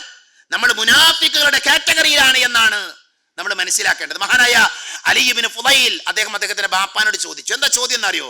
യാ അബതി, എന്റെ പൊന്നു ബാപ്പ, മാ അഹ്ല കലാമ അസ്ഹാബി മുഹമ്മദിൻ സല്ലല്ലാഹു അലൈഹി വസല്ലം, മുഹമ്മദ് നബിയുടെ ഉമ്മത്തിൽപ്പെട്ട ആളുകളുടെ സംസാരം കണ്ടത് എന്ത് മധുരമാണ്. അവരുടെ പെരുമാറ്റം, അവരുടെ സംസാരം, അവരുടെ ഇടപഴകലുകൾ, ഇതൊക്കെ എന്ത് മധുരമാണ്. അപ്പൊ വാപ്പ മകനോട് ചോദിച്ചു, യാ ബുനയ്യ വതദരി ലിമാ ഹല, മോനെ നിനക്കറിയുമോ എന്തുകൊണ്ടാണ് അവരുടെ വാക്കുകളും പെരുമാറ്റമൊക്കെ മാധുര്യമുള്ളതായത്? അങ്ങനെ പെരുമാറാൻ അവർക്ക് പറ്റിയത് എന്തുകൊണ്ടാണ് എന്ന് നിനക്കറിയുമോ? മോൻ പറഞ്ഞു, ഇല്ല വാപ്പ, എനിക്കറിയില്ല. വാപ്പ പറഞ്ഞു കൊടുത്തു, ലിഅന്നഹും അറാദുല്ലാഹ ബിഹി, ലിഅന്നഹും അറാദുല്ലാഹ ബിഹി, അവർ എന്ത് ചെയ്യുമ്പോഴും അവർ ലക്ഷ്യം വെക്കുന്ന ആരെ? പടച്ചവനെയാണ്. അവർ ഇഖ്ലാസുള്ള ആൾക്കാരാണ്. മനസ്സിലായി? ഇഖ്ലാസ് ഉണ്ടായത് കൊണ്ടാണ് അവരുടെ വാക്കുകൾ നല്ല വാക്കുകളായത്, അവരുടെ പെരുമാറ്റം നല്ലതായത്, അവരുടെ പ്രവൃത്തികൾ നല്ലതായത് എന്ന് മഹാന്മാരായ പണ്ഡിതന്മാര് നമുക്ക് വിശദീകരിച്ചു തന്നു. അതുകൊണ്ട് തന്നെ എന്ത് വേണം? ഇഖ്ലാസ് ഉള്ള ആളുകളാകണം. രണ്ടാമത്തെ കാര്യം, നല്ല മനസ്സുണ്ടാകണം. റമദാൻ നന്നാകണോ? നല്ല മനസ്സുണ്ടാകണം. ആരെ പരലോകത്ത് വിജയിക്കുക? രക്ഷപ്പെട്ട ഹൃദയവുമായി അള്ളാഹുവിന്റെ കോടതിയിൽ എത്തുന്ന ആൾക്കാർ മാത്രമേ വിജയിക്കുള്ളൂ. യൗമ ലാ യൻഫഉ മാലുൻ വലാ ബനൂൻ ഇല്ലാ മൻ അത്തല്ലാഹ ബിഖൽബിൻ സലീം. നമ്മൾ കേട്ട ആയത്താണ്. എന്നാൽ ആയത്തിന്റെ വിശദീകരണം എന്താ? നാളെ പരലോകത്ത് സമ്പത്തോ മക്കളോ ഒന്നും ഉപകാരപ്പെടില്ല. രക്ഷപ്പെട്ട ഹൃദയവുമായി അള്ളാഹനെ കണ്ടുമുട്ടുമ്പോൾ അവരാണ് രക്ഷപ്പെടുക. എന്താണ് രക്ഷപ്പെട്ട ഹൃദയം? വസാഹിബുൽ ഖൽബി സലീം ഹുവ ദാകല്ലദീ സല്ലമ ഖൽബഹു വസദ്റുഹു മിനശ് ശിർക്ക്. ഇത് നമുക്കറിയാം. ആരാ ഖൽബുൽ സലീം? ഷിർക്കിൽ നിന്ന് രക്ഷപ്പെട്ടവരാണ്. അപ്പൊ നമ്മൾ അൽഹംദുലില്ലാഹ് പറയുന്നുണ്ടാവും. കാരണം എന്താ? നമ്മൾ ഷിർക്ക് ചെയ്യാത്ത ആൾക്കാരാണ്. നമ്മൾ അല്ലാഹു അല്ലാത്തവരെ വിളിച്ച് പ്രാർത്ഥിക്കുന്നില്ല. തൗഹീദുള്ള ആൾക്കാരാണ്. എന്നാൽ അടുത്ത വാചകം എന്താ അറിയോ? രക്ഷപ്പെട്ട ഹൃദയത്തിന്റെ ഉടമകളുടെ അടയാളം എന്താ അറിയോ? ഷിർക്കിൽ നിന്ന് മാത്രമല്ല, വന്നിഫാഖി വമിനൽ ഹിഖദി വൽ ഹസദി എന്ന് പറഞ്ഞ് വിശദീകരിക്കുക. നിഫാഖിൽ നിന്ന്, അസൂയയിൽ നിന്ന്, അതേപോലെ തന്നെ വഞ്ചനയിൽ നിന്ന്, പകയിൽ നിന്നൊക്കെ രക്ഷപ്പെട്ട ഹൃദയാകണം. ഇങ്ങനെ മനസ്സ് നമുക്കുണ്ടോ? എങ്കിലേ നമ്മൾ പരലോകത്ത് നാളെ രക്ഷപ്പെടുകയുള്ളൂ. മനസ്സിലായോ? മഹാനായ അബ്ദുല്ലാഹി ഇബ്നു മസ്ഊദ് റളിയല്ലാഹു അൻഹു അദ്ദേഹത്തോട് ചോദിച്ചു, കൈഫ കുൻതും തസ്തഖ്ബിലൂന റമളാൻ? റമളാനിനെ നിങ്ങൾ എങ്ങനെയാണ് സ്വീകരിക്കാറുള്ളത്? റമളാനെ നിങ്ങൾ എങ്ങനെയാ സ്വീകരിക്കാറ്? അദ്ദേഹം പറഞ്ഞു, മകാന അഹദുന യജ്റു അലാ ഇസ്തിഖ്ബാലിൽ ഹിലാല വഫീ ഖൽബിഹി ദർറതു ഹിഖദിൻ അലാ അഖീഹിൽ മുസ്ലിം. സുബ്ഹാനല്ലാഹ്. എന്താ വാചകം എന്നറിയോ? ഞങ്ങളിൽ ഒരാളും, അഥവാ സഹാബികളിൽപ്പെട്ട ഒരാളും റമളാനിന്റെ പിറ കാണുന്ന സമയത്ത് റമളാനിലേക്ക് ഞങ്ങൾ പ്രവേശിക്കുമ്പോൾ ഞങ്ങളിൽ ഒരാളുടെ മനസ്സിലും ഒരാളോടും പകയും വെറുപ്പും ദേഷ്യം ഒന്നുമില്ല. ഈ സദസ്സിൽ നമുക്ക് പറയാൻ പറ്റുമോ നമ്മുടെ ഹൃദയം പകയില്ലാത്ത, വെറുപ്പില്ലാത്ത, അതേപോലെ തന്നെ വിദ്വേഷമില്ലാത്ത മനസ്സിന്റെ ഉടമകളാണ് നമ്മളെന്ന് നമ്മളിൽ ആർക്ക് പറയാൻ പറ്റും? പ്രിയപ്പെട്ടവരെ, ഞാൻ ആരെയും കുറ്റപ്പെടുത്തുന്നല്ല. വരാൻ പോകുന്ന റമളാനിനെ രണ്ട് കൈയും നീട്ടി സ്വീകരിക്കുമ്പോൾ ഒരു തെളിഞ്ഞ ഹൃദയത്തോടുകൂടെ റമളാനെ സ്വീകരിക്കാൻ പറ്റണം. അതിനെന്ത് വേണം? മനസ്സിൽ പക ഉണ്ടാകാൻ പാടില്ല, മനസ്സിൽ വെറുപ്പുണ്ടാകാൻ പാടില്ല. ഇമാം അഹ്മദ് ബിൻ ഹംബലിനെ നമ്മൾ വായിച്ചിട്ടില്ലേ ചരിത്രത്തിൽ? ഇമാം അഹ്മദ് ബിൻ ഹംബലിനെ ഉപദ്രവിച്ചതാരാ? ഇമാം അഹ്മദ് ബിൻ ഹംബലിനെ ഉപദ്രവിച്ച മുഅ്തസിം എന്ന് പറയുന്ന ഭരണാധികാരി. മുഅ്തസിം എത്രമാത്രം ഉപദ്രവിച്ചെന്നറിയോ? ഇമാം അഹ്മദ് ബിൻ ഹംബലിനെ ചാട്ടവാറ് കൊണ്ട് അടിച്ചു, നാട് കടത്തി, വീട്ടുതടങ്കലിലാക്കി. എന്തൊക്കെ ഉപദ്രവങ്ങൾ! അത് വിവരിക്കാൻ നിന്ന് അതിനെ വെക്കുന്ന അത്രമാത്രം പീഡനങ്ങൾ ഏറ്റുവാങ്ങി അദ്ദേഹം. അദ്ദേഹത്തിന്റെ ശരീരത്തിലെ മാംസങ്ങള് പിന്നെ ഇങ്ങനെ കട്ട് ചെയ്ത് മുറിച്ചു കളയുന്ന അവസ്ഥ വരെ ഉണ്ടായി. അങ്ങനെ അദ്ദേഹത്തെ ഡോക്ടർമാർ ചികിത്സിക്കുന്ന സമയത്ത് മഹാനായ ഇമാം അഹ്മദ് ബിൻ ഹംബൽ ഡോക്ടർമാർ ഇങ്ങനെ ട്രീറ്റ്മെന്റ് നടത്തും. അദ്ദേഹം അങ്ങനെ എന്തോ പറയുന്നുണ്ട്. ഇമാം അഹ്മദ് ബിൻ ഹംബൽ എന്താ പറഞ്ഞറിയോ? അല്ലാഹുമ്മ ഗഫിർ ലിമുഅ്തസിം, അല്ലാഹുമ്മ ഗഫിർ ലിമുഅ്തസിം. സഹോദരങ്ങളെ, ആലോചിച്ച് നോക്കൂ നിങ്ങൾ, എന്താണ് ആ വാചകം? അല്ലാഹുമ്മ ഗഫിർ ലിമുഅ്തസിം. അല്ലാഹുവേ, മുഅ്തസിമിന് നീ പുറത്തു കൊടുക്കണേ. ആരാ മുഅ്തസിം? ആരാ? രോഗിയായി ആ ഹോസ്പിറ്റലിലേക്ക് ട്രീറ്റ്മെന്റ് നടത്താൻ അദ്ദേഹം വരാൻ ആരാണോ കാരണക്കാരൻ, അവനാണ് മുഅ്തസിം. ക്രൂരനായ ഭരണാധികാരി, തമ്മാടിയായ ഭരണാധികാരി. ഇമാം അഹ്മദ് ബിൻ ഹംബൽ അടക്കമുള്ള അഹ്ലുസുന്നയുടെ പണ്ഡിതന്മാരെ അങ്ങേയറ്റം കഷ്ടപ്പെടുത്തിയ വ്യക്തി മഹാനായ ഇമാം അഹ്മദ് ബിൻ ഹംബലിന്റെ ദുആ എന്താ? അല്ലാഹുമ്മ ഗഫിർ ലിമുഅ്തസിം. പടച്ചോനെ, മുഅ്തസിമിന് നീ പുറത്തു കൊടുക്കണേ. ഡോക്ടർക്ക് ഇത് കേട്ടിട്ട് അത്ഭുതം. ഡോക്ടർ ചോദിച്ചു, നിങ്ങൾ പ്രാർത്ഥിക്കുന്നത് ആർക്ക് വേണ്ടിയാ? നിങ്ങൾ എന്താ ഇങ്ങനെ പ്രാർത്ഥിക്കുന്നത്? മഹാനായ ഇമാം അഹ്മദ് ബിൻ ഹംബൽ റഹ്മത്തുള്ളാഹി അലൈഹി പറഞ്ഞത്, അല്ലാഹു പറഞ്ഞിട്ടില്ലേ നമ്മളോട്? അല്ലാഹു നമ്മളോട് പറഞ്ഞിട്ടില്ലേ എന്ത്? നിങ്ങൾ വിട്ടുവീഴ്ച ചെയ്യണം, മാപ്പ് കൊടുക്കണമെന്ന്. അപ്പോഴല്ലേ അല്ലാഹു നമുക്ക് മാപ്പ് നൽകുക. സഹോദരങ്ങളെ, ആ ഒരു മനസ്സിനെ കുറിച്ച് ആലോചിച്ച് നോക്കൂ നിങ്ങൾ. ആ ഒരു മനസ്സിനെ കുറിച്ച് ചിന്തിച്ചു നോക്കൂ നിങ്ങൾ. പകയില്ലാത്ത, വെറുപ്പില്ലാത്ത മനസ്സ്. അങ്ങനെയുള്ള മനസ്സിനെ നേടിയെടുക്കാൻ എന്ത് ചെയ്യണം? നമ്മൾ ഓരോരുത്തർ ശ്രദ്ധിക്കണം. മുആവിയ റളിയല്ലാഹു അൻഹുവിനെ ചരിത്രത്തിൽ നമ്മൾ വായിക്കും. മുആവിയ റളിയല്ലാഹു അൻഹുവും അലി റളിയല്ലാഹു അൻഹുവും തമ്മിൽ പ്രശ്നങ്ങളുണ്ട്, അഭിപ്രായ വ്യത്യാസങ്ങളുണ്ട് അല്ലെ? അവർ തമ്മിൽ അഭിപ്രായ വ്യത്യാസം ഉണ്ടായ വിഷയങ്ങളുണ്ട്. ആ സമയത്ത് മഹാനായ മുആവിയ റളിയല്ലാഹു അൻഹുവിനെ ഹിർക്കൽ ചക്രവർത്തി അഥവാ പേർഷ്യയിലെ ഭരണാധികാരി ഒരു റിസാല, ഒരു സന്ദേശം കൈമാറുന്നുണ്ട് മുആവിയക്ക്. മുആവിയനോട് പറഞ്ഞു, മുആവിയ, നിങ്ങളും അലിയും തമ്മിൽ പ്രശ്നമാണെന്ന് എനിക്കറിയാം. ഇതാ, ഞാൻ എൻ്റെ നാട്ടിൽ നിന്ന് ഒരു സൈന്യത്തെ നിങ്ങളുടെ അടുക്കലേക്ക് നിയോഗിക്കാം. ഒരു സൈന്യത്തിന്, വലിയ സൈന്യത്തെ പറഞ്ഞേക്കാം. എന്റെ സൈന്യവും നിങ്ങളുടെ ആളുകളും കൂടെ അലിയെ പരാജയപ്പെടുത്തിക്കോളൂ, നിങ്ങൾക്ക് വിജയിക്കാൻ പറ്റും. മുആവിയ റളിയല്ലാഹു അൻഹു അലി റളിയല്ലാഹു അൻഹുവിന്റെ എതിർപക്ഷത്താണ്. അവർ തമ്മിൽ യുദ്ധത്തിന്റെ വക്കോളം എത്തിയിരുന്ന പ്രശ്നങ്ങളുണ്ട് അവർ തമ്മിൽ.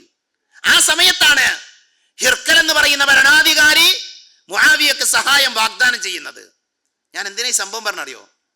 മഹാനായ മുആവിയ റളിയല്ലാഹു അൻഹുവിന്റെ ഹൃദയത്തിന്റെ വിശുദ്ധി എത്രമാത്രമുണ്ട് എന്ന്, പകയില്ലാത്ത വെറുപ്പില്ലാത്ത ആ തെളിഞ്ഞ മനസ്സിനെ ചരിത്രം നമുക്ക് പറഞ്ഞു തരുന്നുണ്ട്. അതുകൊണ്ടാണ് മുആവിയ റളിയല്ലാഹു അൻഹു ഹിർക്കലിനോട് തിരിച്ചു പ്രതികരിച്ച എന്താ അറിയോ? നീയും ഞാനും തമ്മിൽ ഒരു ബന്ധമല്ല, നീ എൻ്റെ സഹോദരനല്ല, അലി എൻ്റെ സഹോദരനാണ്. നിന്നോടുള്ള ബാധ്യതയേക്കാൾ എനിക്ക് എത്രയോ ബാധ്യതയുള്ളത് എൻ്റെ അലിയോടാണ് എനിക്ക് കടമയുള്ളത്. നീ ഈ ചെയ്യുന്ന പ്രവൃത്തി നീ അവസാനിപ്പിച്ചിട്ടില്ല എങ്കിൽ, അടുത്ത വാചകം ശ്രദ്ധിച്ചോളൂ. നീ ഇപ്പൊ പറഞ്ഞൊരു വാചകം ഉണ്ടല്ലോ, അലിയെ തോൽപ്പിക്കാൻ വേണ്ടി ഞാനൊരു സൈന്യത്തെ പറഞ്ഞേക്കാമെന്ന് പറഞ്ഞല്ലോ. ഞങ്ങൾക്കിടയിൽ ഭിന്നതയുണ്ടാക്കാൻ, ശത്രുതയുണ്ടാക്കാൻ എരിതിയിൽ എണ്ണയൊഴിക്കുന്ന ഏർപ്പാട് നീ നിർത്തിയിട്ടില്ല എങ്കിൽ, അടുത്ത വാചകം എന്താ അറിയോ? അലിയുടെ നേതൃത്വത്തിൽ നിന്റെ നാട്ടിലേക്ക് ഒരു സൈന്യം വരും. ആ സൈന്യത്തിൽ ഒരു പടയാളിയായി ഞാനുണ്ടാകും. അലിയുടെ കീഴിൽ ഒരു സൈന്യത്തിലെ പടയാളിയായി ഞാനുണ്ടാകും. അലിയുടെ നേതൃത്വത്തിൽ വരുന്ന സൈന്യം നിന്നെയും നിന്റെ നാടിനെയും പരാജയപ്പെടുത്തും. ചരിത്രത്തിൽ നമ്മൾ സത്യം പറഞ്ഞ അഭിമാനത്തോടുകൂടെ വായിച്ചു പോകുന്ന മുആവിയ റളിയല്ലാഹു അൻഹുവിന്റെ വാചകം, പ്രിയപ്പെട്ടവരെ, അദ്ദേഹത്തിന്റെ മനസ്സിന്റെ വിശുദ്ധി നോക്കൂ നിങ്ങൾ. തന്റെ ശത്രുപക്ഷത്തുള്ള ആളാണ് അലി റളിയല്ലാഹു അൻഹു. പക്ഷെ മനസ്സിൽ പകയില്ല, മനസ്സിൽ വെറുപ്പില്ല. നമുക്ക് പറയാൻ പറ്റുമോ നമുക്ക് അങ്ങനെയുള്ള മനസ്സുണ്ട്? അലി റളിയല്ലാഹു അൻഹുവിന്റെ മരണ വാർത്ത എത്തി. അലി റളിയല്ലാഹു അൻഹു മരിച്ച വാർത്ത അറിഞ്ഞപ്പോ കുനിഞ്ഞിരുന്ന് കണ്ണുനീർ പൊഴിക്കുകയാണ് മഹാനായ മുആവിയ റളിയല്ലാഹു അൻഹു. ഇന്നാ ലില്ലാഹി വ ഇന്നാ ഇലൈഹി റാജിഊൻ ഇതിങ്ങനെ ആവർത്തിച്ച് പറഞ്ഞുകൊണ്ടിരിക്കുക. അപ്പൊ മുആവിയ റളിയല്ലാഹു അൻഹുവിന്റെ ഭാര്യ വന്നിട്ട് ചോദിച്ചു, നിങ്ങളെന്ത് മനുഷ്യൻ? നിങ്ങൾ കഴിഞ്ഞ ദിവസം അദ്ദേഹവുമായി യുദ്ധം ചെയ്ത, അദ്ദേഹത്തെ എതിർത്തയാളല്ലേ? എന്നിട്ട് അലി റളിയല്ലാഹു അൻഹു മരിച്ചു എന്ന് കേട്ടപ്പോൾ നിങ്ങൾ കരയേ? മുആവിയ റളിയല്ലാഹു അൻഹു തന്റെ ഭാര്യയോട് പറഞ്ഞൊരു വാചകമുണ്ട്, നിനക്ക് എന്തറിയാം അലിനെ കുറിച്ച്? നിനക്ക് അലിയെ കുറിച്ച് എന്തറിയാം? അലിയുടെ മരണത്തിലൂടെ ലോകത്തിന് നഷ്ടമായത് എന്താണെന്നറിയോ? ഒരു ആലിമിനെയാണ്, ഒരു പണ്ഡിതനെയാണ്. നോക്കൂ നിങ്ങൾ, മുആവിയ റളിയല്ലാഹു അൻഹു ഹൃദയം നോക്കൂ പ്രിയപ്പെട്ടവരെ. അതാണ് മനസ്സെന്ന് പറഞ്ഞാൽ. അസൂയയില്ലാത്ത, പകയില്ലാത്ത, വെറുപ്പില്ലാത്ത, വിദ്വേഷമില്ലാത്ത മനസ്സ്. ഇവിടെ രണ്ട് വശങ്ങളിലായി സഹോദരികളുണ്ട്, അതേപോലെ തന്നെ പുരുഷന്മാരുണ്ട്, ഭാര്യമാരും ഭർത്താക്കന്മാരുണ്ട്. എൻ്റെ ഭാര്യനോട് എനിക്കൊരു തരത്തിലും വെറുപ്പില്ല എന്ന് ഈ കൂട്ടത്തിൽ എത്ര ഭർത്താക്കന്മാർക്ക് പറയാൻ പറ്റും? എൻ്റെ ഭർത്താവിനോട് മനസ്സ് നിറയെ സ്നേഹമാണ്, പകയില്ലാത്ത, വെറുപ്പില്ലാത്ത, വിദ്വേഷമില്ലാത്ത മനസ്സാണ് എനിക്ക് എന്ന് എത്ര ഭാര്യമാർക്ക് പറയാൻ പറ്റും? ബാപ്പാനോട് പ്രശ്നമില്ല, മക്കളോട് പ്രശ്നമില്ല, സഹോദരനോട് പ്രശ്നമില്ല, അതേപോലെ തന്നെ അയൽവാസികളോട് പ്രശ്നമില്ല എന്ന് നമുക്ക് പറയാൻ പറ്റണം. അങ്ങനെയാണ് റമളാനിൽ നിന്നോട് സ്വീകരിക്കേണ്ടത്. തെളിഞ്ഞ മനസ്സോടുകൂടെ എന്ത് ചെയ്യണം? റമളാനിനെ സ്വീകരിക്കാൻ നമുക്ക് സാധിക്കണം. മനസ്സിലായില്ലേ? അതുകൊണ്ട് എന്ത് വേണം? മനസ്സ് ശുദ്ധമാക്കണം. അങ്ങനെ റമളാൻ നമ്മൾ സ്വീകരിക്കണം. അതേപോലെ തന്നെ മറ്റൊരു വിഷയം പ്രാർത്ഥനയാണ്. റമളാൻ നമ്മൾ സ്വീകരിക്കുമ്പോൾ, റമളാൻ എന്ന് പറഞ്ഞാൽ പ്രാർത്ഥനയുടെ മാസമാക്കണം. പ്രാർത്ഥനയുടെ മാസമാക്കി റമളാൻ നമ്മൾ മാറ്റണം. അറബിയിൽ ഒരു സംഭവം വായിച്ചത് ഓർക്കുകയാണ്. ഒരു വ്യക്തി, അദ്ദേഹം വലിയ സമ്പന്നനാണ്, വലിയ സമ്പത്തിന്റെ ഉടമയാണ് അദ്ദേഹം പിന്നെ തൻ്റെ ജീവിതത്തിൽ സ്വസ്ഥത എന്ത് എന്നറിയാത്ത, സമാധാനം എന്താണെന്നറിയാത്തൊരു മനുഷ്യനാണ്. അയാളൊരു ദിവസം അസ്വസ്ഥനായിട്ട് ഇങ്ങനെ ഇറങ്ങി നടക്കുമ്പോൾ ഒരു പള്ളി കണ്ടു. അയാൾ ആ പള്ളിയിലേക്ക് ഓടിക്കയറി. പള്ളിയിൽ വന്നപ്പോൾ അവിടെ ഒരാളിങ്ങനെ പ്രാർത്ഥിച്ചു കൊണ്ടിരിക്കുകയാണ്. ആ പ്രാർത്ഥനയ്ക്ക് ഒരു വശ്യതയുണ്ട്, ആ പ്രാർത്ഥനയ്ക്ക് എന്തോ ഒരു ആനന്ദമുണ്ട്. അയാൾ എന്ത് ചെയ്തു? ആ മനുഷ്യനോട് ചോദിച്ചു, നിങ്ങൾ എന്താ പ്രാർത്ഥിക്കണത്? നിങ്ങൾ എത്ര സമാധാനത്തിലെ എന്താ നിങ്ങൾ ഇത്ര സമാധാനത്തോടുകൂടെ പ്രാർത്ഥിക്കണ കാര്യം എന്താ? അപ്പോൾ അയാൾ പറഞ്ഞു, ഞാനൊരു പ്രയാസത്തിലാണ്, ഞാൻ എൻ്റെ സങ്കടം എൻ്റെ റബ്ബിനോട് പറയാണ്. അപ്പോൾ എന്താ പ്രശ്നം എന്താ? അപ്പോൾ ഞാൻ സാമ്പത്തികമായി വലിയ ബുദ്ധിമുട്ടിലാണ്. ഈ വന്ന മനുഷ്യൻ, സമ്പന്നനായ മനുഷ്യൻ, അയാളുടെ മുഴുവൻ പ്രശ്നം തീർത്തു. അയാളുടെ അതൊക്കെ അയാൾ പരിഹരിച്ചു, എല്ലാം പരിഹരിച്ചു കൊടുത്തു. അയാൾക്ക് സന്തോഷമായി. അവസാനം അവർ പിരിയാൻ നേരത്ത് ഈ സമ്പന്നനായ മനുഷ്യൻ അദ്ദേഹം പറഞ്ഞു, നിങ്ങൾക്ക് എന്താവശ്യം ഉണ്ടെങ്കിലും നിങ്ങൾക്ക് എന്നെ വിളിക്കാം. എന്നിട്ടൊരു കാർഡ് കൊടുത്തു, നിങ്ങൾക്ക് എന്താവശ്യം എന്നെ വിളിക്കാം. അപ്പോൾ ആ പ്രാർത്ഥിച്ചു കൊണ്ടിരുന്ന മനുഷ്യൻ പറഞ്ഞു, അതെനിക്ക് വേണ്ട, ആ കാർഡ് എനിക്ക് വേണ്ട. അദ്ദേഹത്തോട് പറഞ്ഞ വാചകം എന്താ അറിയോ? അദ്ദേഹം പറഞ്ഞു, എനിക്കൊരു പ്രശ്നം ഉണ്ടാകുമ്പോൾ ഞാൻ അള്ളാഹിനോട് പറയലാണ് പതിവ്. അള്ളാഹു എനിക്ക് ഉത്തരം നൽകും, പടച്ചോൻ എനിക്കൊരു വഴി കാണിച്ചു തരും. ഇപ്പം ഞാൻ അള്ളാഹിനോട് പറഞ്ഞുകൊണ്ടിരിക്കുന്നു. അപ്പോഴാണ് നിങ്ങളിലൂടെ അള്ളാഹു എന്ത് ചെയ്തത്? എൻ്റെ പ്രയാസം നീക്കിയത്. നിങ്ങൾ ഈ കാർഡ് തന്നാലേ എനിക്കൊരു പ്രശ്നം ഉണ്ടാകുമ്പോൾ ഞാൻ നിങ്ങളെ വിളിക്കാം. അതെനിക്ക് വേണ്ട. എനിക്ക് പ്രശ്നമുണ്ടാകുമ്പോൾ സന്തോഷത്തിലും സന്താപത്തിലും എനിക്ക് എൻ്റെ റബ്ബിനെ വിളിക്കണം. സഹോദരങ്ങളെ, ഇതാണ് വിശ്വാസിയുടെ മനസ്സ്. ഇങ്ങനെയാവണം വിശ്വാസിയുടെ മനസ്സ്. അള്ളാഹുവിനോട് നിരന്തരം പ്രാർത്ഥിക്കുന്ന ആളുകളാകണം നമ്മൾ, ദുആ ചെയ്യുന്ന ആളുകളാകണം നമ്മൾ. റമദാൻ എന്ന് പറഞ്ഞാൽ പ്രാർത്ഥനയുടെ മാസമാണ്. എന്താവശ്യം നമുക്ക് പടച്ചവനോട് പറയാം, എന്താവശ്യം പറയാം. അള്ളാഹു സുബ്ഹാനഹു വ തആല നിങ്ങൾ എന്താ ചോദിക്കാത്തെന്നാ ചോദിക്കല്. അതുകൊണ്ട് റമദാൻ വരുന്നതിന് മുമ്പ് കൃത്യമായ പ്ലാൻ ഉണ്ടാകണം. റമദാനിൽ പ്രാർത്ഥനയ്ക്ക് ഉത്തരം കിട്ടുമെന്ന് പറഞ്ഞ സമയം എഴുതി വെച്ച് പഠിക്കണം നമ്മൾ. ഇപ്പോൾ നോമ്പ് തുറക്കണ സമയത്തുള്ള പ്രാർത്ഥന നമ്മളെല്ലാവരും എന്ത് ചെയ്യും? അത്താഴം കഴിക്കാൻ വേണ്ടി നേരത്തെ എഴുന്നേൽക്കും. ആ എഴുന്നേൽക്കുന്ന സമയമുണ്ടല്ലോ, ആ പിന്നെ രാത്രിയുടെ അന്ത്യയാമം അവസാന സമയമുണ്ടല്ലോ, അത് ദുആക്ക് ഇജാബത്തുള്ള സമയമാണ്. അങ്ങനെയുള്ള സമയങ്ങളെ കണക്കാക്കി എന്ത് ചെയ്യണം? നമ്മൾ പ്രാർത്ഥിക്കാൻ വേണ്ടി നമ്മൾ ഓരോരുത്തരും തയ്യാറാകണം. മനസ്സിലായില്ലേ? അപ്പൊ അതുകൊണ്ട് തന്നെ പ്രാർത്ഥനയുടെ മാസമാക്കി റമദാനിനെ നമ്മൾ മാറ്റണം. നാലാമത്തെ കാര്യം, ഖിയാമുൽ ലൈൽ നിസ്കരിക്കാൻ പദ്ധതി ഉണ്ടാക്കണം. രാത്രി നിസ്കാരം ഇപ്പം എല്ലാവരും നിസ്കരിക്കലൊക്കെ ഉണ്ട്, പക്ഷെ ഒരു പ്ലാൻ ഉണ്ടാകണം. ഭാര്യയും ഭർത്താവും മക്കളൊക്കെ ഒരുമിച്ച് പള്ളിയിൽ പോകുന്ന അങ്ങനെ ഒരു സമയത്ത് എന്തൊക്കെ തിരക്കുണ്ടെങ്കിലും സഹോദരങ്ങളെ അതിനൊരു പ്ലാൻ നമ്മൾ ഉണ്ടാക്കണം. നോമ്പ് തുറന്നു കഴിഞ്ഞാൽ കുറച്ച് സമയം കഴിഞ്ഞാൽ എല്ലാവരും കൂടെ ഒരുമിച്ച് പിന്നെ പള്ളിയിൽ പോകുന്ന ഒരു അവസ്ഥ ഉണ്ടാക്കാൻ വേണ്ടി നമ്മൾ ശ്രദ്ധിക്കണം. ഞാൻ അതിൻ്റെ ഹദീത്തുകളും അതിൻ്റെ പിന്നെ ചരിത്രങ്ങളൊന്നും ഒരൊറ്റ സംഭവം പറയാം. മഹാനായ അബൂ ഹുറൈറ റളിയല്ലാഹു അൻഹു, അദ്ദേഹത്തിന് ഭാര്യയുണ്ട്, ഒരു ഭൃത്യനുണ്ട്. അവര് രാത്രിയെ മൂന്നായി വിഭജിച്ചു. എന്നിട്ട് രണ്ടാൾ ഉറങ്ങും, ഒരാൾ നിസ്കരിക്കും. ആ ഒരാൾ രാത്രിയുടെ 1/3 ഭാഗം നിസ്കരിച്ച് കഴിയുമ്പോൾ എന്ത് ചെയ്യും? 2-ൽ ഒരാളെ വിളിക്കും. എന്നിട്ട് അയാൾ ഉറങ്ങും. ആ എഴുന്നേറ്റ ആൾ വീണ്ടും നിസ്കരിക്കും. അയാളുടെ ആ ഒരു ഭാഗമുണ്ട്, അയാൾ ആ ഭാഗം പൂർത്തിയാകുമ്പോൾ 3-ാമത്തെ ആളെ നിസ്കരിക്കാത്ത ആളെ വിളിക്കും. എന്നിട്ട് എന്ത് ചെയ്യും? അയാൾ ഉറങ്ങും, മറ്റേ ആൾ. അപ്പൊ രാത്രി മുഴുവൻ എന്ത് ചെയ്യും? 3 ഭാഗമാക്കി അതിലൊരു ഭാഗം നിസ്കരിക്കുന്ന. മനസ്സിലായോ? അങ്ങനെ ഒരു രാത്രിയെ കണ്ടെത്തിയത്. ഞാൻ കഴിഞ്ഞ ദിവസം എൻ്റെ ഒരു സുഹൃത്ത്, ഇന്ന് സൗദി അറേബ്യയിൽ ജീവിച്ചിരിക്കുന്ന ഒരു പണ്ഡിതന്റെ ഒരു സംഭവം സത്യം പറഞ്ഞാൽ അത്ഭുതപ്പെട്ടുപോയി. നമ്മുടെ ഒരു മലയാളിയായ മദീനയിൽ പഠിക്കുന്ന ഒരു സഹോദരൻ, ഒരു സുഹൃത്ത്, അദ്ദേഹം പറയാ, മദീനയിലെ പള്ളിയിലേക്ക് വളരെ നേരത്തെ അദ്ദേഹം എത്തി. അപ്പോഴാണ് ഇന്ന് അവിടെ മദീനയിലൊക്കെ ദർസ് എടുക്കുന്ന ഒരു മഹാപണ്ഡിതൻ, വലിയ തിരക്കുള്ള ആളാണ്. അയാൾ വന്നിട്ട് ആരോടും മിണ്ടുന്നില്ല. അയാൾ ഷിമാക്ക, കാരണം അയാളെ കിട്ടിയപ്പോൾ ആൾക്കാർ ചോദ്യം ചോദിക്കുമ്പോൾ പിന്നാലെ കൂടും, വളയും അദ്ദേഹത്തെ, അത്ര വലിയ പണ്ഡിതനാണ്. അപ്പൊ ഷിമാക്ക് ഇങ്ങനെ മറച്ചു വെച്ചിട്ട് അയാൾ വന്നിട്ട് എന്ത് ചെയ്തു? നിസ്കരിക്കാൻ തുടങ്ങണം. എത്രയും നേരത്തെ സുബഹി ബാഗിന്റെ മണിക്കൂറുകൾക്ക് മുമ്പ് അയാൾ വന്നിട്ടുണ്ട്. അയാൾ 5 റക്അത്താണ് നിസ്കരിച്ചെന്ന് പറഞ്ഞു. 5 റക്അത്ത്. ആ 5 റക്അത്ത് നിസ്കരിക്കാൻ 1 മണിക്കൂറിലധികം സമയം അയാൾ എടുത്തു. 1 മണിക്കൂറിലധികം സമയം. സഹോദരങ്ങളെ, നമ്മളൊക്കെ 1 മണിക്കൂർ നിസ്കരിച്ചിട്ട് എത്ര കാലായി? ആ മഹാപണ്ഡിതൻ, അയാളുടെ ആഴ്ചയിൽ എൻ്റെ ഓർമ്മശേരി 3 ദിവസം അയാൾക്ക് അവിടെ ദർസുണ്ട്. ആ ഒരു ദർസ് എന്ന് പറഞ്ഞാൽ വിജ്ഞാനത്തിൻ്റെ പിന്നെ വലിയ സാഗരാണ്, കടലാണൊക്കെ. അവര് എത്ര സമയം വായിക്കണം, ഇതൊക്കെ പറയാൻ കുറെ സമയം വായിക്കണ്ടേ? എന്നിട്ട് അവരുടെ ആരാധനകൾക്ക് അവർ പ്രത്യേക സമയങ്ങൾ, നേരത്തെ വീട്ടിൽ നിന്ന് വരികയാണ് പള്ളിയിലേക്ക്. എന്നിട്ട് ബാങ്ക് കൊടുക്കുന്നതിൻ്റെ 20 മിനിറ്റ് മുമ്പ് എനിക്ക് പറഞ്ഞു തന്ന അയാൾ പറയാ, ഷേഖ് ഇരുന്നൊരു ഇരുത്തുണ്ട്. അദ്ദേഹം ഇങ്ങനെ കാലൊക്കെ ഒന്ന് ഇതാക്കി വെച്ചിട്ട് ഇരുന്നിട്ട് അദ്ദേഹം ദിക്ർ ചെല്ലാൻ തുടങ്ങി. അങ്ങനെ പ്രാർത്ഥിക്കാൻ, ദിക്ർ ചെല്ലാൻ, തസ്ബീഹ് എല്ലാം തുടങ്ങി. ബാങ്ക് കൊടുക്കുന്നത് വരെ അയാൾ തസ്ബീഹ് അല്ലെന്ന്. അപ്പൊ ഇയാൾ ഒരു സലാം പറഞ്ഞു. അപ്പൊ സലാം പറഞ്ഞപ്പോൾ സലാം മടക്കണോ ഇല്ലെന്ന് പോലും മനസ്സിലാകാത്ത രീതിയിൽ ഒന്നും മിണ്ടുന്നില്ല അയാൾ ചെയ്യണം. അങ്ങനെ നിസ്കാരമൊക്കെ കഴിഞ്ഞിട്ട് ഇറങ്ങിപ്പോകുമ്പോൾ ഷേഖ് വീണ്ടും തിരിച്ചു വന്നു. ആ സലാം പറഞ്ഞ ആളോട് കൈ കൊടുത്ത് സലാം മടക്കി. എന്നിട്ട് സംസാരിച്ചു. എന്ത് കാരണം എന്നറിയോ? അയാൾ സലാം പറഞ്ഞ സമയത്ത് സലാം അടക്കാൻ നിന്നാ ചിലപ്പോൾ അടുത്ത് ചോദ്യം ചോദിക്കും, സംശയങ്ങൾ ചോദിക്കും. അത് ഷേഖ് വിചാരിച്ചിട്ടുണ്ടാവും. അതുകൊണ്ട് അയാൾ അതിനുപോലും ആ സമയം പ്രാർത്ഥനക്കും ദിക്റിനു വേണ്ടി മാറ്റി വെച്ചു എന്നാ. നമ്മൾക്ക് അറിവ് പകർന്നു തരുന്ന നമ്മുടെ പണ്ഡിതന്മാരുടെ, നമ്മുടെ ഉസ്താദുമാരുടെ അവസ്ഥ അതാണ്. അതുകൊണ്ട് എന്ത് വേണം? രാത്രി നമസ്കാരം അടക്കമുള്ള ഇബാദത്തുകൾക്ക് കൃത്യമായ പ്ലാന് നമുക്ക് ഉണ്ടാകണം. ഞാൻ അവസാനിപ്പിക്കുകയാണ്. വിശുദ്ധ ഖുർആനുമായിട്ട് എന്ത് ചെയ്യണം? ബന്ധപ്പെടേണ്ട മാസമാണ് റമദാൻ മാസം. വിശുദ്ധ ഖുർആൻ പഠിക്കാനും അത് പാരായണം ചെയ്യാനും അത് കേൾക്കാനും സമയം കണ്ടെത്തണം. വിശുദ്ധ ഖുർആൻ കേൾക്കൽ സുന്നത്താണ്, കേൾക്കുക എന്നുള്ള സുന്നത്താണ്. നമുക്ക് പീസ് റേഡിയോയിൽ ഒരു ചാനൽ തന്നെ ഉണ്ട്, ഖുർആൻ ഒരു ചാനൽ. അതേപോലെ തന്നെ വിശുദ്ധ ഖുർആൻ പഠിക്കൽ അനിവാര്യമാണ്.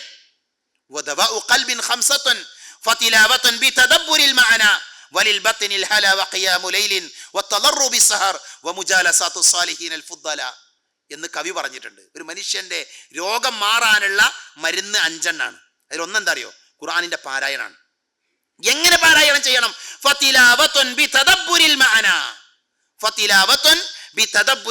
ഖുർആനിന്റെ ആശയം മനസ്സിലാക്കിയിട്ട് പഠിക്കണം.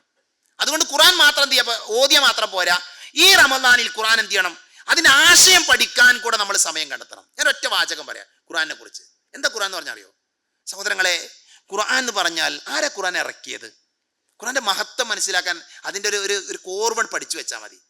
ആരെ ഖുർആൻ നമുക്ക് മുഹമ്മദ് നബി സല്ലല്ലാഹു അലൈഹി വസല്ലം ഇറക്കി കൊടുത്തത്? മലക്കുകളിലെ ശ്രേഷ്ഠനായ ജിബ്രീൽ അലൈഹിസ്സലാമിലൂടെ മനുഷ്യരിലെ ശ്രേഷ്ഠനായ മുഹമ്മദ് നബി സല്ലല്ലാഹു അലൈഹി വസല്ലമക്ക് ഏറ്റവും ശ്രേഷ്ഠമായ മാസത്തിൽ, ശ്രേഷ്ഠമായ ദിനത്തിൽ, ശ്രേഷ്ഠമായ സ്ഥലത്ത്, ശ്രേഷ്ഠമായ ഉമ്മത്തിലേക്ക് അള്ളാഹു അവതരിപ്പിച്ചതാണ് വിശുദ്ധ ഖുർആൻ. ഒരു സ്ഥലത്ത് പോലും ശ്രേഷ്ഠം എന്ന് പറയുന്ന പദം ചേർത്തു വെക്കാൻ നമുക്കിത് പറയാൻ പറ്റൂല. അതാണ് ഖുർആന്റെ പ്രത്യേകത അല്ലേ? ശ്രേഷ്ഠനായ മലക്ക്, ശ്രേഷ്ഠനായ മുഹമ്മദ് നബി സല്ലല്ലാഹു അലൈഹി വസല്ലം, ശ്രേഷ്ഠമായ മാസം റമദാൻ, ശ്രേഷ്ഠമായ ദിവസം ലൈലത്തുൽ ഖദർ. ഇനി നമ്മളാരാ? ഈ ഉമ്മത്താരാ? ശ്രേഷ്ഠമായ ഉമ്മത്താണ്. ഈ ഉമ്മത്തിലേക്കാണ് അല്ലാഹു സുബ്ഹാനഹു വ തആല ഖുർആൻ ഇറക്കിയത്. അതുകൊണ്ട് തന്നെ ആ ഖുർആൻ പഠിക്കുന്ന, അത് മനസ്സിലാക്കുന്ന ആളുകളായിട്ട് എന്ത് ചെയ്യണം? നമ്മൾ മാറണം. മുഹമ്മദ് അമീൻ ഷൻഖീത്തി റഹ്മത്തുള്ളാഹി അലൈഹി മുഫസ്സിറാണ് അദ്ദേഹം. വിശുദ്ധ ഖുർആനിലെ സൂറത്തുൽ ബഖറയിൽ രണ്ട് വാചകം യഹ്ബിതു മിസ്റ. എന്താ ഇതിനെ കുറിച്ച് നിങ്ങൾക്ക് മനസ്സിലായത്? നിങ്ങൾ മിസ്റിൽ ഇറങ്ങുക. രണ്ട് വാചകങ്ങൾ, മണിക്കൂറുകളാണ് അദ്ദേഹം വിശദീകരിക്കുന്നത്. ആ രണ്ട് വാചകത്തെ അത്രമാത്രം ആശയമുണ്ടതിൽ പഠിക്കാൻ, ആശയമുണ്ടതിൽ മനസ്സിലാക്കാൻ. അതുകൊണ്ട് വിശുദ്ധ ഖുർആനിന്റെ ആശയം പഠിക്കാനും ഉൾക്കൊള്ളാനും നമ്മൾ എന്ത് ചെയ്യണം? റമദാനിൽ പ്രത്യേകമായിട്ട് സമയം കണ്ടെത്തണം. മനസ്സിലായില്ലേ? അത് നമ്മൾ ശ്രദ്ധിക്കണം. അങ്ങനെ റമദാനിനെ സ്വീകരിക്കുന്ന നല്ല ആളുകളായിട്ട് നമ്മൾ മാറുക. പ്ലാൻ ഉണ്ടാക്കുക, പ്രാർത്ഥിക്കാനും പാപമോചനത്തിനും ഇസ്തിഗ്ഫാറിനും. നോമ്പ് തുറപ്പിക്കാൻ.